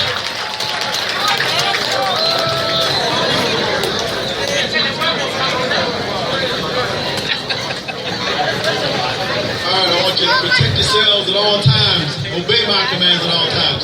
Keep the fight clean. Let's come on. 8 rounds or less. Junior welterweights. Last time out, Michael the Professor Fox went the full 8 rounds. Toughest bout of his young pro career, won an 8-round majority decision back in February, right here at Rosecroft Raceway. We'll see what happens tonight against Daniel Sostre. Alongside Juan Marshall, I'm Gary Digital Williams. Thank you so much for joining us on main event on this King Promotions card for a packed house at Rosecroft Raceway in Fort Washington, Maryland. As usually the case when for opponents Michael Fox, they have to go up against that height differential. You heard Discombobulating Jones say 6'4". Daniel Sostre is nowhere near that. So he'll have some issues trying to get inside. Now Trayshawn Wiggins did a chance to do that. They both throw jabs at each other in the center of the ring. Sostre trying to throw a left jab. There's a left hand to the body by Fox. Fox actually fighting southpaw. The right jab going in there. But Wiggins at times in that bout in February had some opportunities to get inside Fox's defense. And that usually does not happen. Yeah, it's definitely something when they know they have a tall opponent they have to work on in the gym. They need to strategize to try to get inside. And Mike Fox, with his technique, I think he allows very few opponents to get anything else inside on him. Well, he's Fox facing the guy as he throws good left jab there, and Sostre having a tough time getting out of the way there, but he does do that. There's a left hand to the body. Perfect use of angles from a tall fighter, and like I said, technically sound fighter.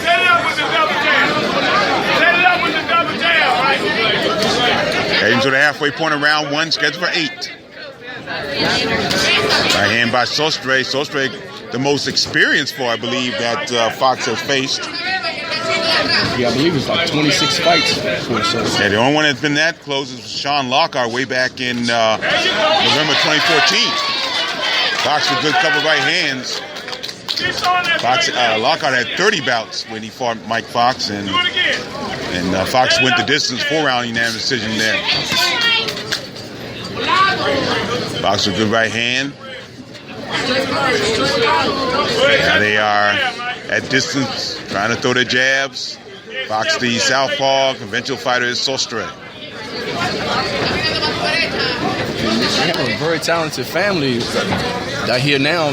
His trainer and also father also makes the outfits for him. Keep touching him down there. Right next on the plate. Right hand down the pike by Fox. Don't bag up, sidestep on. Heading to the final moments of the first round is left hand by Fox. So feeling out process, of course, 8 rounds to work with here. And Fox staying on the outside. Good right hand by Sostre right at the end of the round. Yeah, I think a lot of Fox's opponents spend more time trying to figure out how they're going to get past the links and to try to figure out a way to get inside. And with Fox, it's always going to be difficult throughout the whole fight. Only time that can happen if Fox makes a mistake, and he rarely does that. And what Sosa has to do, he's going to have to take risks and try to double up or triple the jab just to move inside. And when he's inside, he's going to have to figure out a way to stay inside and work the body of Fox. But like I said, Fox is one of those fighters that he knows how to use those angles. When a fighter's moving inside, he's know how to step around those fighters and catch it with shots of his own. And that's what he's doing. He was able to counter Sosa with counter Sostre with a couple of counter punches of his own. Fox is the 3rd straight undefeated boxer that Sostre has fought. He went to only 2 rounds with Jamal James, who was 15-0 at the time. His last bout, he won and he lost an 8-round unanimous decision to Derek Cuevas. And Cuevas was 12-0-1 after that fight. Brent Bovell now, the referee, asking the Sostre camp to clear up the water in their corner. Round 2 now is scheduled for 8. Once again, Fox on the right jab.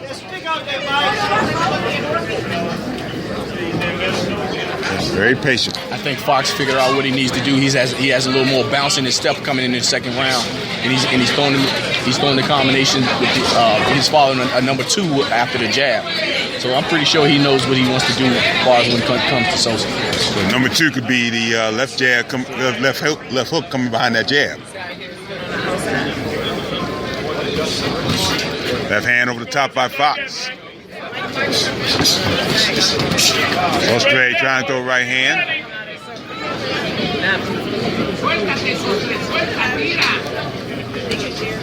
Men just tapping the jabs out. Sostre with the left hand, right hand for Fox. Now Fox trying to land the left hand. Sostre duck into a crouch. And able to get the shot out of the way.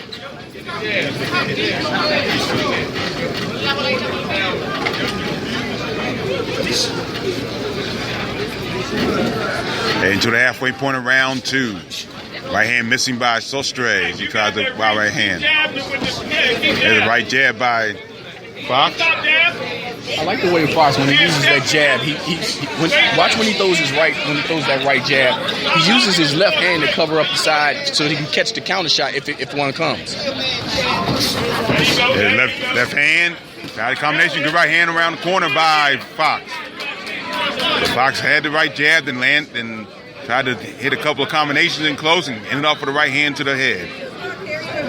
Heading to the final minute of the second round, scheduled for 8. Right hand to the body by Fox. Right hand, left hand to the body, missing off the arm of Sostre. Sostre trying to throw a left hand and get that tall reach to try to find that left hand on the face of Fox. It'd be tough for Sostre to do that. Sostre is still definitely trying to figure out a way to step inside. And what he's doing so far is not the right thing. What he needs to do, he needs, like I said, double or triple up the jabs and then slide inside after those punches. Right hand by Sostre caught Fox moving to his left a little bit. He missed, after landing that right hand, he missed the opportunity to come in, because with that right hand, he could have slid in at that moment. Left jab by Sostre. Right hand, and there's left hand by Fox. Final second round. Don't get away from him. Put that stick out there, Mike. Fox moving to his left. Sostre trying to follow him. Fox staying on the outside as the round ends. I like what Fox doing, because he feels himself around the ring. He uses the ropes excellent. And when I say using the ropes, when he feels those ropes against his back, he uses that opportunity to turn in the angle and work his way back into the center of the ring where he does most of his work. Don't forget, for our audio listeners on Box On Beltway Google app for Android, on Spreaker.com and iHeartRadio.com, we'll have the post-fight wrap-up show immediately following the conclusion of this bout. Make sure you stay with us for that. We'll recap this great card and get you set up for our next future broadcast and some of the events that are taking place with Beltway boxers throughout the country. We went over that earlier tonight, so you get a chance when you archive it.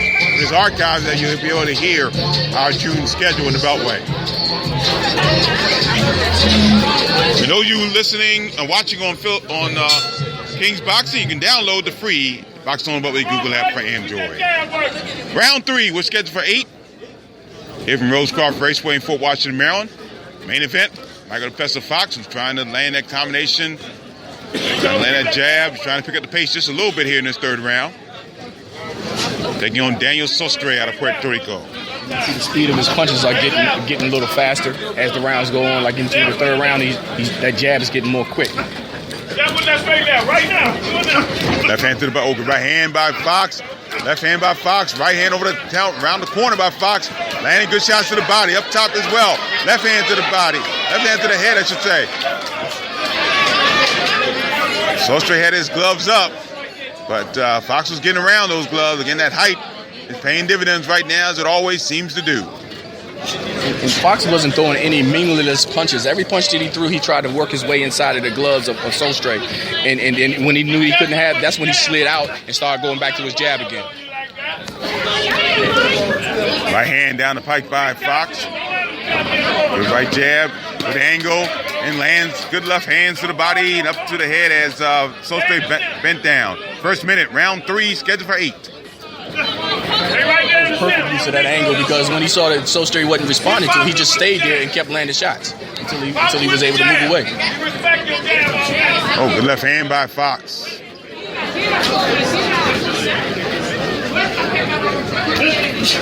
There you go. Both men missing. Fox tried to give an angle. Wasn't totally successful there, and they tangled. And referee Brent Bovell has separated them. Heading to the halfway point of the third round.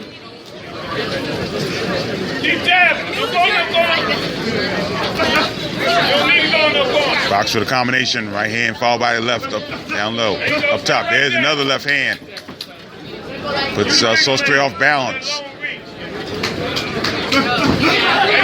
Oh, missing by the right hand is Sostre, as Fox landed a couple shots and got out of the way. Right hand to the body by Fox misses. Straight down the middle. The jab was And Sostre trying to find a way. We can just see his eyes just looking to find a way. And he gets caught with the left hand by Fox. And Fox is out of the way. And to the final seconds of the third round. And Fox, he's very technical, but he can exchange when he needs to. Stay in the middle, Mike. That's it. Final seconds, third round. Left hand missing by Sostre. Right hand, left hand to the body by Fox. And Sostre nods his head. And I think he acknowledges he has a difficult time getting inside that long reach and that just overall height of Mike Fox. And that's the advantage that Fox has with coming into the ring, because his opponent has to figure out not just how to get inside, but how can I stay away from that long reach and that long jab. Because on his mind, he's taking his opponent out of his game plan, whatever that game plan was, to fight a taller fighter. And then when the fight actually happens, he realizes that it's harder than he thought it would be.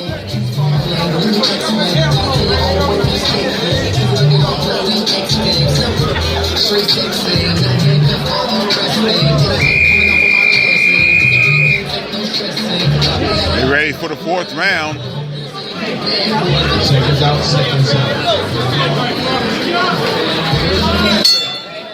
Here we go. Round 4. We're scheduled for 8. Mike Fox trying to land that right jab once again. Right hand to the body that time by Fox.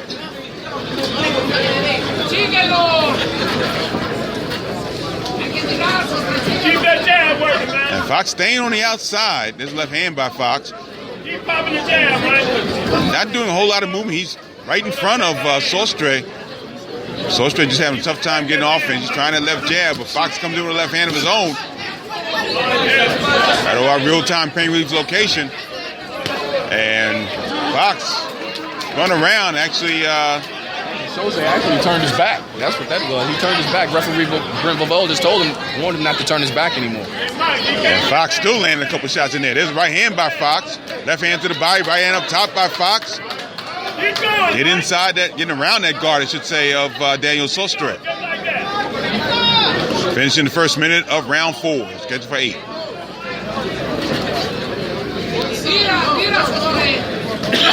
Left hand middle, right hand by Sostre there. As Fox got a little off balance, there's a right hand by Sostre once again to the head. Set it up with the jab. Keep popping the jab, man. Fox staying on the outside, trying to land shots. Sostre being a little bit more offensive minded. And they tangle once again. Tangle and Brent Bovell separated. Not a whole lot of punches in this bout thus far.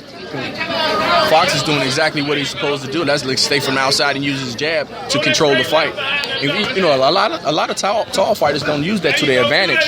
Because when Paul Williams was fighting, he was a banger. Paul Williams liked to get inside and use punches like that. That's why he used to get caught a lot.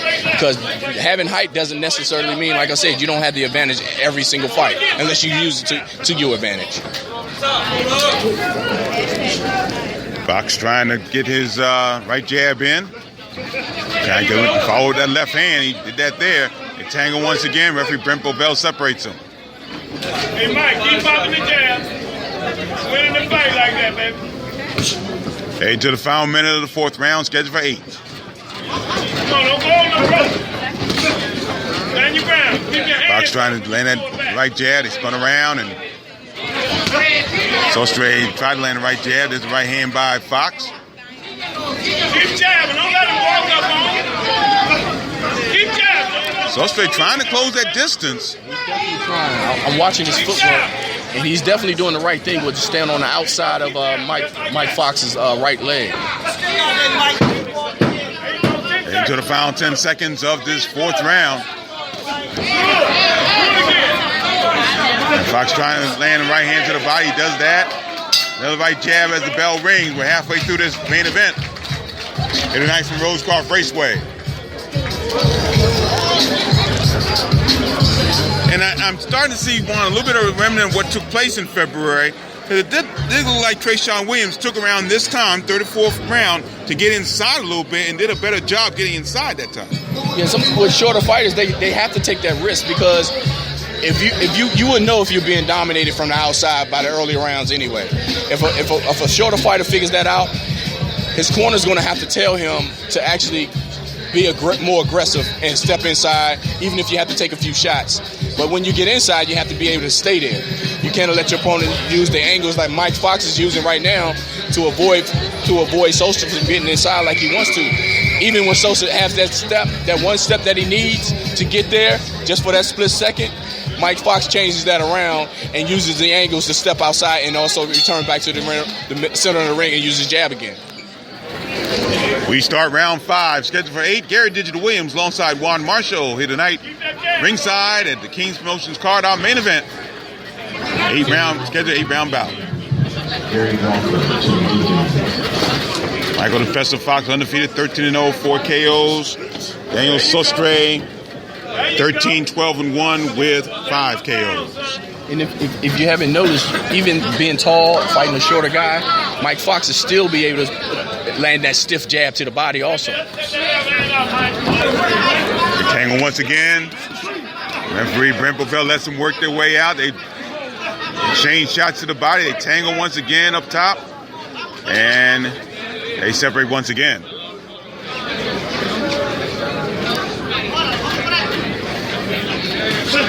Left hand missing by Fox. There's the right hand over the top by Fox that misses.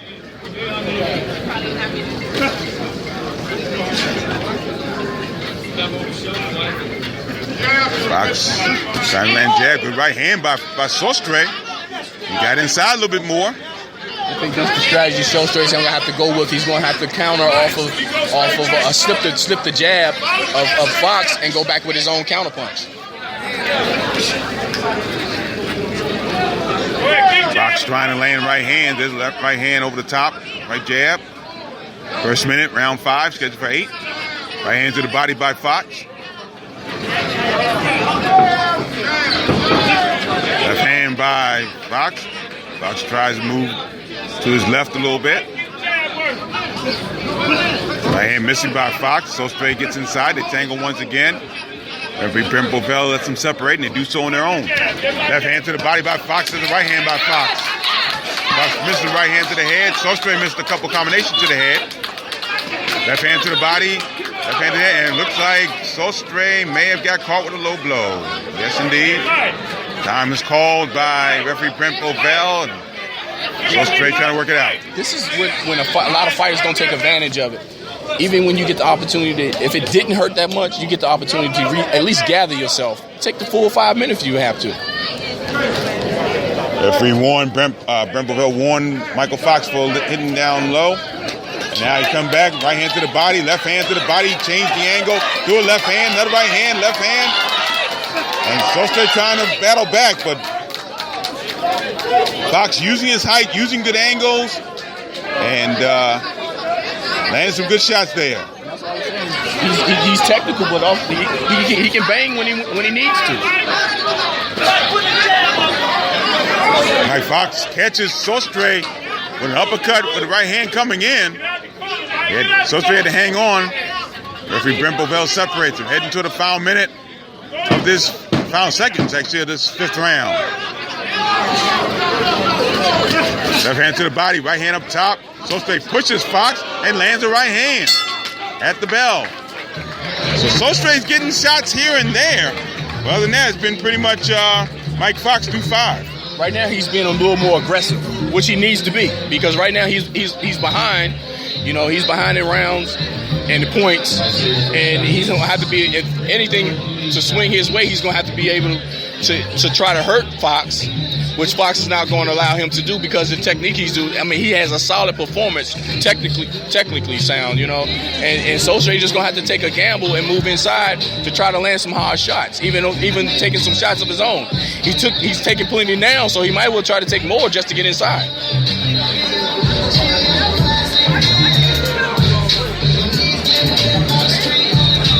Get ready for round 6.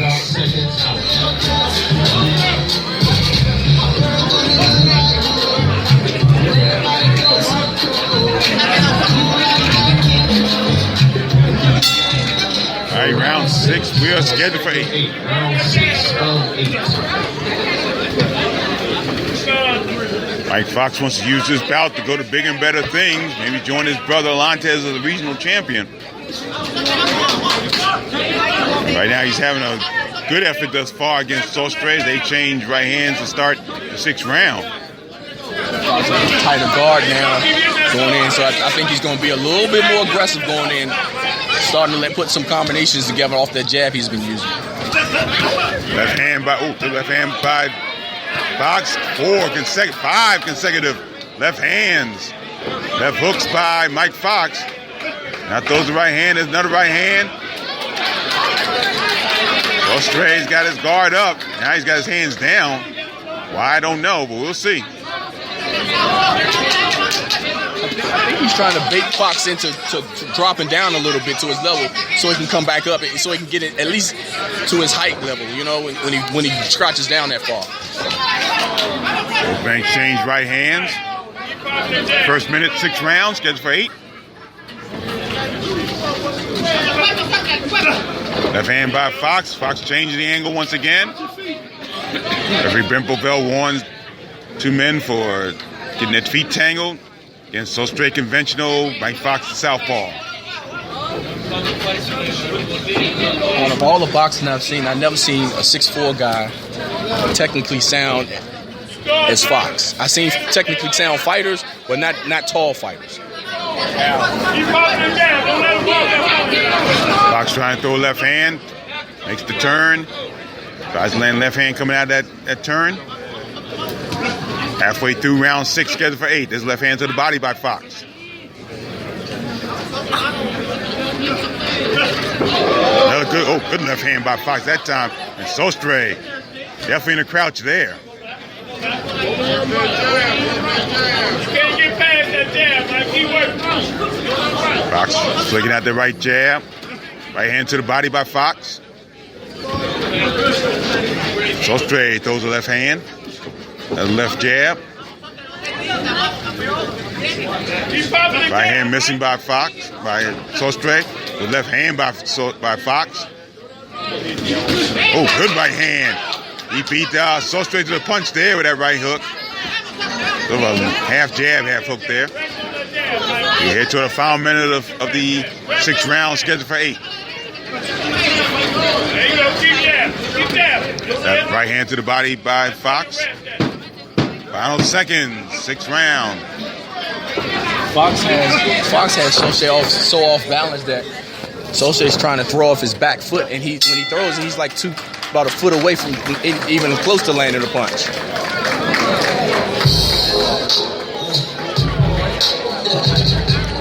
So we get ready for the 7th round in this contest. Fox corner. The Fox corner working with Michael as his father, Troy Fox, there.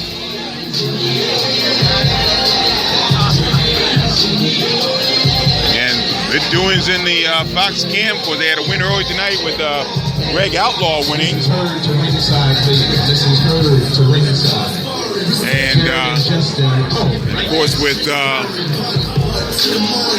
Lantez Fox doing great things as well. A lot of things going well for the Fox family and the camp over there.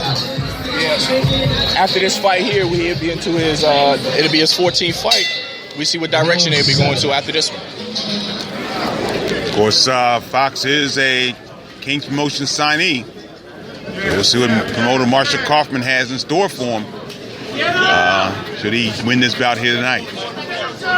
Mike Fox moving out now, moving to his right a little bit.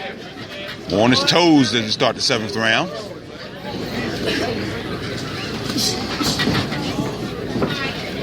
Fox trying to throw that right jab, throwing it right over the top there. Of Sostre. Right over the left jab. One thing he consistently does each and every round, he establishes himself right in the center of the ring where he can start. Come on, Mike, keep popping the jab. Rest on your jab, Mike. Right hand, missing right hand by Fox. Again, you're talking ring generalship there, and I think no one does it any better at this level. that I've seen than Mike Fox. Yeah, definitely had a lot of ring generalship.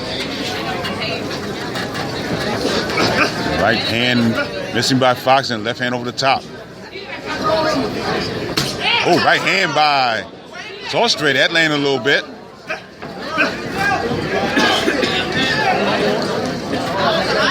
Poor Fox leaning in a little bit. I think Fox feinted a jab, but Sosa was able to catch him when he feinted it. Oh, left hand by Fox. Good left hand there. Right hand missing by Fox. Right hand missed by Sostre as well. Halfway through round 7, scheduled for 8. Keep jab. Double up on that jab.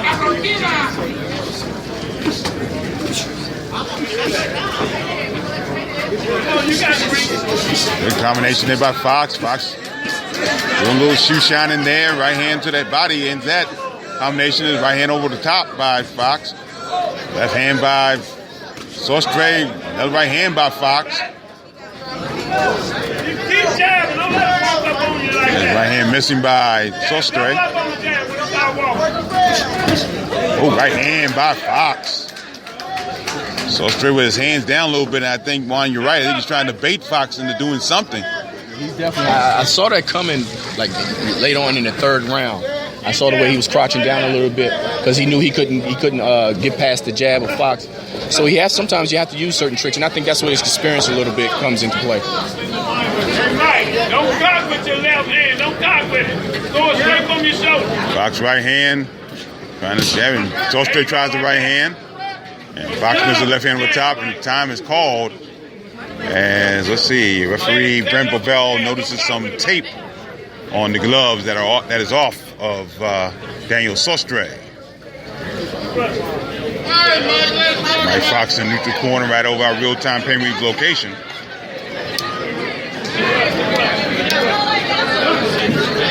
And tape's on, and we're back into business. And now for business very long in the 7th round, as we're in the final 10 seconds. Both men just flicking jabs as the round ends. The consistency of Fox is remarkable because he continuously comes out, and it's just programmed into his system just to come out, use the jab, and don't use anything else unless he has to. And if his opponent presents something else to him, then that's when he turns to using something else. But other than that, using the jab is his key, and that's what he's been doing. And actually, boxing, that's what it is.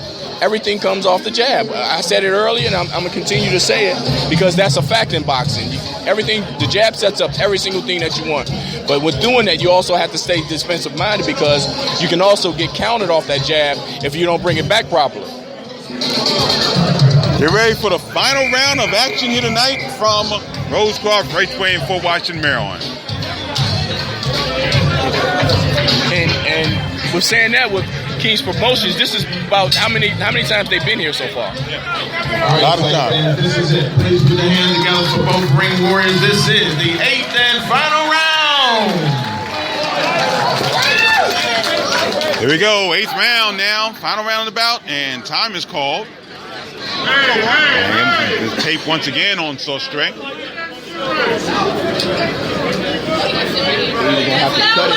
They're either gonna have to cut it off or retape it. If they don't have any tape in it, it looks like they're trying to retape. Yeah, they're putting some tape over it. That should take care of it for the rest of the round.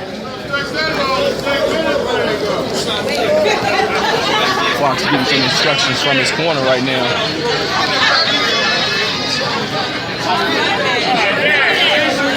You got true boxing fans when they complain about how long it takes to tape somebody up. I heard a fan say, it doesn't take that long to tape anything up. So we want to get back to the action. It is. There we go. We're back in business once again. Here it is. Tape once again. And it's off again.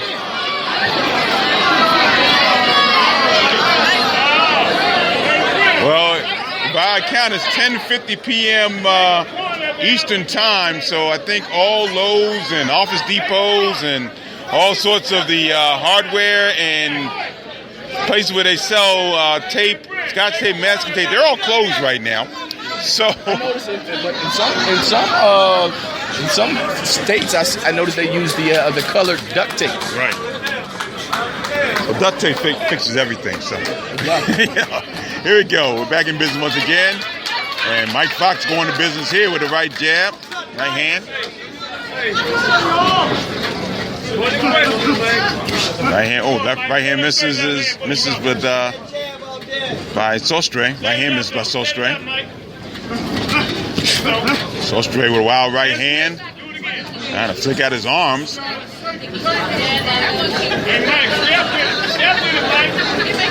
Sostre, I say Fox missing the right hand. Right hand once again by Fox. Left hand to the body, and there's a good combination there by Fox. Left and right hands. 8 round, it doesn't seem to bother Fox at all. He's consistent throughout each round. Well, this will be the second straight time he's hit the 8-round barrier there. Did in his last fight right here in February, and won a majority decision. Fox is using some tricks and some sneaky tactics. Even with using the jab, he had feinted jab and he hit Sostre with a body shot. Left hand by Fox. Oh, good left hand. Down goes Sostre. Sostre a little out of bounds, but they'll call the knockdown there. Brent Bovell calls the knockdown. Sostre's like, I can't believe that one, but he was off bounds and he landed a punch. Fox landed a punch. It was definitely a knockdown. It might have been slipping in the process, but the punch came first, and then by him backing up, he failed. So it definitely counted as a knockdown. So the first knockdown of the bout comes midway through the final round.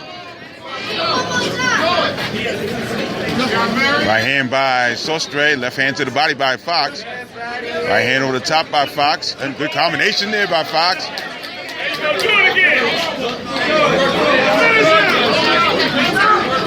Fox moving back a little bit. Moving toward the rope, now moving to his left, trying to land the left hand. Definitely always by the angle. Sostre tries to throw right hand. Fox working inside a little bit. Final seconds, final round. Another solid performance by Mike Fox. Right hand landing by Sostre at the bell ring. Embrace, 2-minute embrace. And they talked to one another a little bit in a very pleasant manner as the bout ends. Sostre looked like he was giving some compliments on how surprisingly technically sound he was. That's what it looked like to me.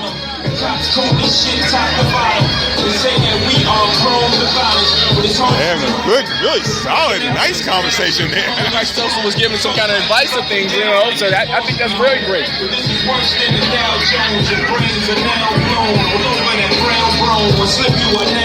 And again, Sostre, very experienced. He's got almost 30 bouts to his credit, and teaching a guy a little bit down the road. They say, if I can help you, who knows?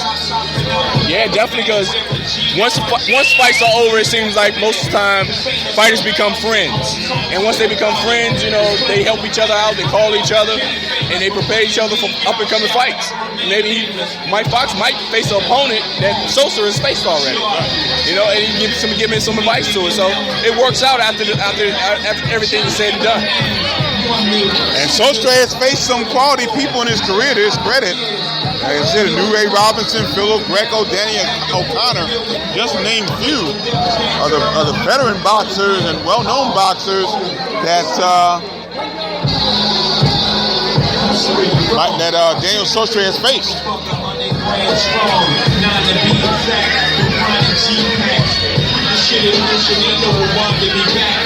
We'll get the official decision from ring announcer Discombobby and Jones just a moment. Once again, for our listeners on the Box On Beltway Google app for Android and on Spreaker.com and iHeartRadio.com.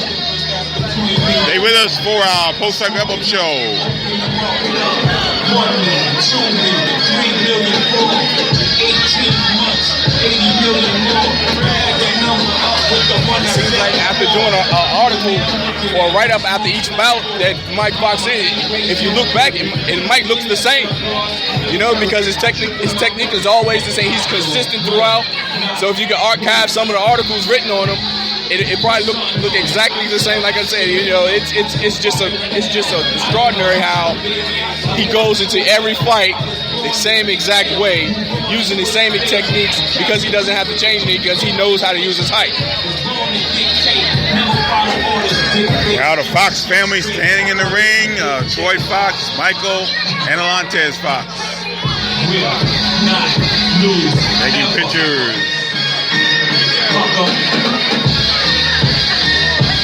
Where the crowd is. Those are the pictures. Ring announcer Discombobing Jones.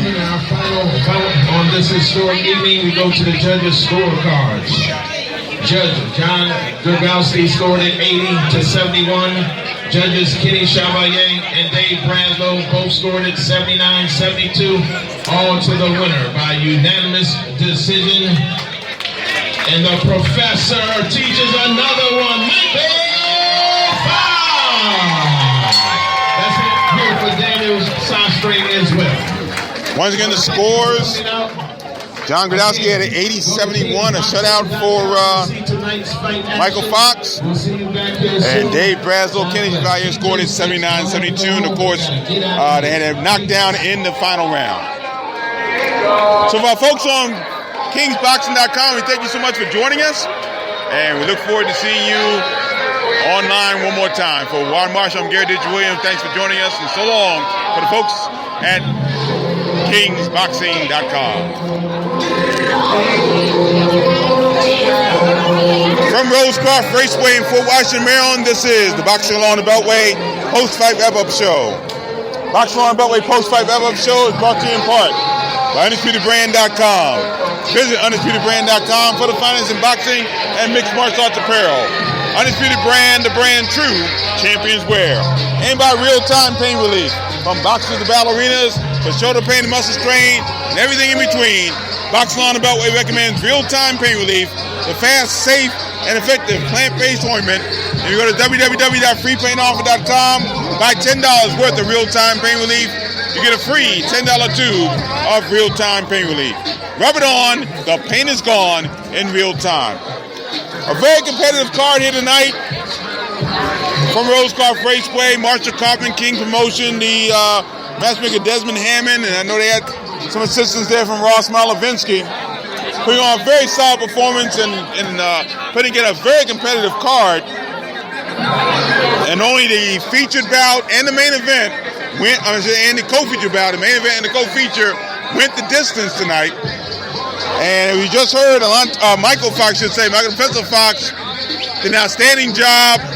8-round unanimous decision, 1 shutout card by Judge John Gradowski, and they went on to another victory. Mike Fox now 14-0, 4 KOs. Even with a victory, a dominating victory, it was still something I think that he can take from this fight to go into another fight, because he was fighting a veteran, somebody that was a little craftier and stood in and tried everything they could to get inside, and it took something for Mike Fox to keep doing what he do to keep him off of him.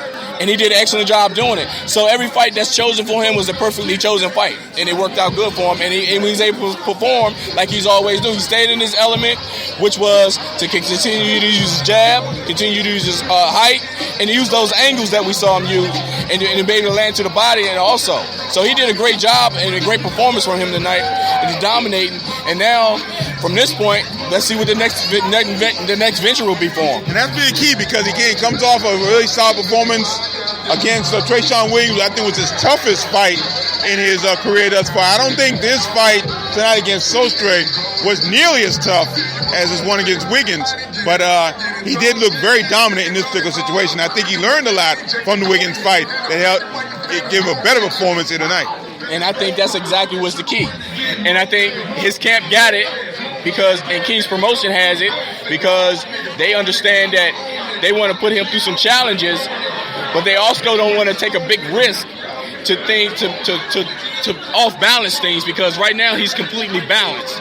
And what I mean by completely balanced is going into each of every fight knowing he's had to work on something in his game plan and in camp to bring him to the fight, and he did an excellent job doing it. So Michael Fox now 14-0 with 4 KOs, and Daniel Sostre falls to 13-1 with 5 KOs to his credit. Once again, the scores on that one, John Gradowski had about 80-71. Judges Dave Braslow and Kenny Chevalier both had it 79-72 for Fox. Our co-feature tonight, excuse me, Tariq I Get Busy Irby winning a 6-round unanimous decision over Brando Sanudo in what was a dominating performance. Even though there were no knockdowns, one judge, John Gradowski, gave not one, but 2 10-8 rounds to Tariq Irby, despite the fact there were no knockdowns in the contest. I think that's because of the overwhelming dominance of the fight, like you mentioned. And it was a point where it was something that the referee saw. It was just the point where when you see that your fighter can't do anything, and as a referee protect the fighter, and sometimes you just have to step in, and save a fighter. In a fight, sometimes he might not be in trouble, right, but he's taking a lot of shots. Mm-hmm. And sometimes when referees make calls and make judgments just on that alone. Yeah.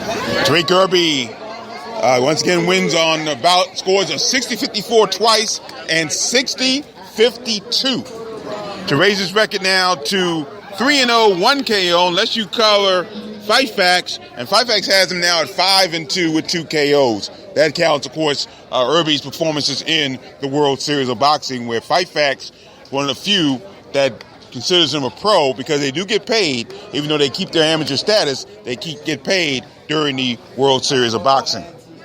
The rest of the card tonight, all knockouts, but again, all competitive knockouts. Starting with Gregory Outlaw, the sharpshooter out of Bowie, Maryland. He raised his record out of 3-0, gets his first pro knockout as he scores a 4th-round TKO over Mario Perez. And Outlaw, to say he broke down Perez throughout the contest is an understatement, because he knocked him down a total of 4 times in the contest, once in the second, once in the third, twice in the fourth. Yeah, definitely a dominating performance. But like I said, to me, it would have been more dominating, not taking anything away from it, but the placement of his shots, if they were perfectly placed, they landed. Mm-hmm. But they were perfectly placed. I think it would have been more of a early stoppage than what it was. Yeah, Mario Perez was game, but he was just getting broken down, I should say. And Outlaw was able to get the knockout at 132 of the 4th round. Greg Outlaw, as I said, 3-0, 1 KO. Mario Perez falls to 1-2. Slick Justin Hurd has been improving with all 3 of his pro bouts. He did it again tonight. 3rd round knockout stoppage of Alberto Delgado of Roanoke, Virginia. And again, a situation where there were no knockdowns in the bout, but Hurd just dominated to the point where everybody involved in the Delgado camp decided that's enough. No question. And it was a effortless domination. It wasn't like he went out looking for it. He put in, like, from his first fight on, he learned, and like we talked to his brother, he was more poised than his pro debut. He learned how. Just second one. Yep. All right, there we go. He learned how to stay calm. He learned how to stick to a game plan, and that's what he did tonight. He came out, even when at the times he hurt his opponent, he didn't jump on his opponent. He just still stayed with his game plan, stayed using his jab, used his combinations that he put together off his jab, and was able to use just that alone just to break his opponent down, and that's what he did. Justin Hurd now 3-0, 2 KOs, and Alberto Delgado falls to 0-2-1. Outstanding pro debut tonight for Little League Lofton out of Suitland, Maryland, who scored a 4th-round TKO over Jamore Edwards, who was a late sub out of Orlando, Florida. And I tell you, Lofton really looked poised in that situation. Again, he didn't have the greatest of amateur career, but again, you look at Jared Hurd in comparison to some of his contemporaries during the amateurs. His career may not look as grand as some of the folks who had won National Golden Glove championships. But again, Malik Lofton comes in here and puts on a very good performance, getting that 4th-round TKO. Yeah, I definitely pleasantly pleased with his results tonight. He moved. What I noticed that he learned a lot, because watching him in amateur, and then his training process up and coming to his pro debut, he definitely didn't fight like an amateur tonight. No, he fought like a professional. He was nice and poised and calm. He was putting his punches together. Even though Edwards came out with a lot of early pressure, he maintained his calmness, and he didn't let Edwards push him to a brawl. And it worked out, and then he started going to the body where he knew he needed to do, because he was going to the head a lot in the earlier rounds. And then as a corner told him to make those adjustments to start going to the body. And when he started doing that, he saw that he was breaking Edwards down, and it worked for him. So Malik Lofton makes his pro debut successful, 1-0, 1 KO. Time to knock out 241 in the fourth round. And Jamor Edwards now 0-2 in his career. And he was tough, no question about it. He was tough, but Lofton made some key adjustments and got the victory. In the opening bout tonight, Jordan Kid Peters out of Washington, D.C. He scored a TKO at the end of the second round as he stopped Brian Perez Navarez. And actually, Peters was knocked down in the contest in the first round, but Perez Navarez came back and got the two Peters came back, got the two knockdowns, and got the stoppage at the end of the second round. Yeah, Peters was definitely a different fighter than what I've seen in the past. More power, I think. He put his shots together more, and even doing his exchanges, he was landing the harder punches. And I think that was the difference. He was getting caught with some shots, but his punches were harder coming off. And I think that's what caused the stoppage tonight. Yep. Stoppage came at the end of the second round. Perez Navarez, on advice of the ringside position, did not come out for the third round. And Peters now 2-0-1, 2 KOs, and Perez Navarez falls to 2-7-1 with 1 KO. So that is the card here tonight from Rosecroft Raceway in front of a packed house here tonight. And Greg, you got a second? We're going to talk to Greg, the sharpshooter outlaw, real quickly. And I thought, and I think Warren agrees with me, with his best performance thus far as a pro, putting on a solid performance tonight in your fourth round TKO. Congratulations. Appreciate it, man. I just working hard in the gym, and I've looked at my last 2 fights. First one, I was a little nervous. Second one, I came out trying to wing, but I knew I already got power, so we was working on just be patient and just walk, and it all came together. Yeah, you just broke him down, just round by round. You just breaking him down more and more. How do you work in the gym to get that power going? First of all, I thank my strength and conditioning team, Advanced Performance, but we spar with, got like Mike Reeves in the gym, Mike Fox, and we work harder than I think almost just as hard as anybody else or harder than an average person. I mean, we do like a lot of crazy stuff that people be like, wow. Like, we would break an average person, an average boxer in the gym, we would break him down. So I knew I was a big boy. I was in top shape. They was telling me to keep pressing, keep walking, stay behind the jab. So I was trying to listen. I was trying to go for the knockout shot a little bit when I knew I had him hurt, but I got to keep going, especially that body shot. I already knew I heard a bunch of people in the body in the gym, so I know my body shot is kind of just keep using my height and then keep getting better each time. And that's what I noticed. It looked like you were going for the knockout, but it seemed like you just couldn't land that flush shot. You were landing shots, but you couldn't land that solid and turn it over completely where they actually catch them to actually put them out. Right. They was telling me, it's called miss. We just I had it. They was like, don't try to force it and wing a shot. I'm already strong. Just place it straight. And they said I was kind of like looping instead of throwing it straight. So they was telling me, man, just keep 2 jabbing, shooting the right hand, and he gonna run right into it because he was running in with his head kind of. So I was trying to step back and catch him. So it's like I said, like you were saying, I couldn't really get it flush as I wanted, but it was coming. I just had to stay patient. So I had to touch the body to slow him down and move. Yeah. Got to ask before we let you go, congratulations, first of all, graduating from Bowie State University. How were you able to manage that along with your training for boxing matches? I done had a lot of deaths now. Even my first fight was dedicated to my little girlfriend with cancer. But the guy Richard he was a cool guy, man. He was he just got accepted into like an aviation school. He was like only student from Bowie State. He was like an E4, one of the elite vision. He gave his money. He was so cool, man. It was a bad incident. So I was like, man, I'm gonna dedicate this to him. I'm gonna stay composed. Stay to listen to my coaches. Then afterwards, if I had emotion, I'd let it out afterwards. Sounds good. And also, I noticed that you had a KP patch on your shirt. So you going towards that direction?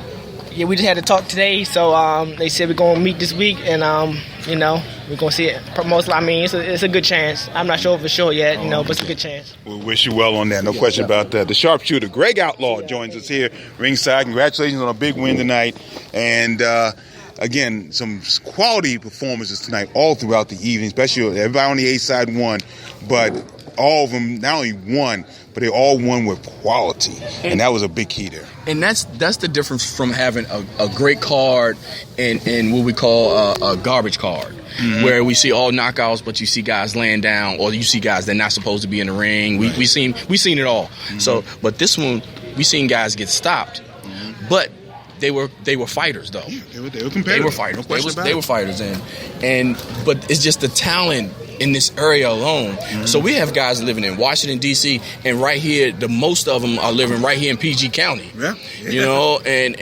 Prince George's County for those who don't know that. Exactly, Prince George's County. Right. And that's it. It's just a big stable of fighters that so many fighters can work with each other and be able to get each other great and actually see what they do in the gym, see it protrude and be on television and be not seen worldwide. Yeah, and one of the things that I get asked on a regular basis, people come up to me and they ask, my son wants to box. Where do you send them? And it's like, almost like, where don't you send them now? I have to think. My first question to them is, where do you live? And I give them the closest gym to where they live. Well, we're on the same page. Right. I get emails, I get inbox messages and everything, and I ask them, where do you live? Yeah. It's a gym not even 10 minutes, 15 minutes from you or whatever. Right. And I just say, where do you live? That's it. And it doesn't. That means we're not choosing one gym or the other. It's just based on their closest to your proximity to where you are. Yeah, that's bottom line. And wherever you go, you get some quality training. Exactly. So that concludes the card here. Of course, we're back on the air 2 weeks from tonight, Saturday, June 17th. We come to you from the Coppermine Du Burns Arena in Baltimore, Maryland, where that could be a wild card as well, with 3 regional title bouts. Travis Sevier Reeves out of Baltimore scheduled to defend his USBO light heavyweight title. We also are scheduled to have Tori Nelson defending her championship. Tori Nelson defending one of her championships, whichever one she's going to defend. Also, Tyreshia Douglas defending her UBF flyweight title in that bout as well. That's 1 week from tonight. We're on the air at 4:55 p.m. Eastern Time. Got a few moments to talk to our main event winner, Michael Professor Fox, who wins an 8-round unanimous decision over Daniel Sostre. Congratulations, sir. Big win there. Again, coming from your last bout against Trayshawn Williams, what did you learn that helped you win that fight tonight? Oh, after that fight, I went back to the gym and stepped up on my defense. It's always been, I think it's always been kind of good, but it never helps to start working on it. And the fight, it wasn't exactly the same as the last one, but it got to a point where it was kind of similar, where I was trying to be aggressive. I remember in the Wiggins fight, I caught more shots than I did tonight. But that could be improvement on my part, or it could be or maybe Trayshawn was a little sharper, whatever. I got the win, so a unanimous decision too. So I'm happy about that. Yeah, but this fight you were definitely even more dominant in this situation. Yeah, and that's what I noticed when you say you were working on your defense. I noticed like when you were throwing your jab, I noticed you would put that left hand up. Yeah. To defend from that counter punch coming in. Yeah. And then even you establish yourself in each and every round in the center of the ring, start popping the jab out every round. And even when you know your ring presence and your generalship, when you knew you're back up against the ropes, you were able to swing around, and then you use perfect angles also. Yes, most definitely. That's something I always work on, trying to fight from angles. Where a guy, where I'm not behind him, but I'm on the side of him where he can't throw backhand. And no one's practicing how to punch to the side or nothing like that.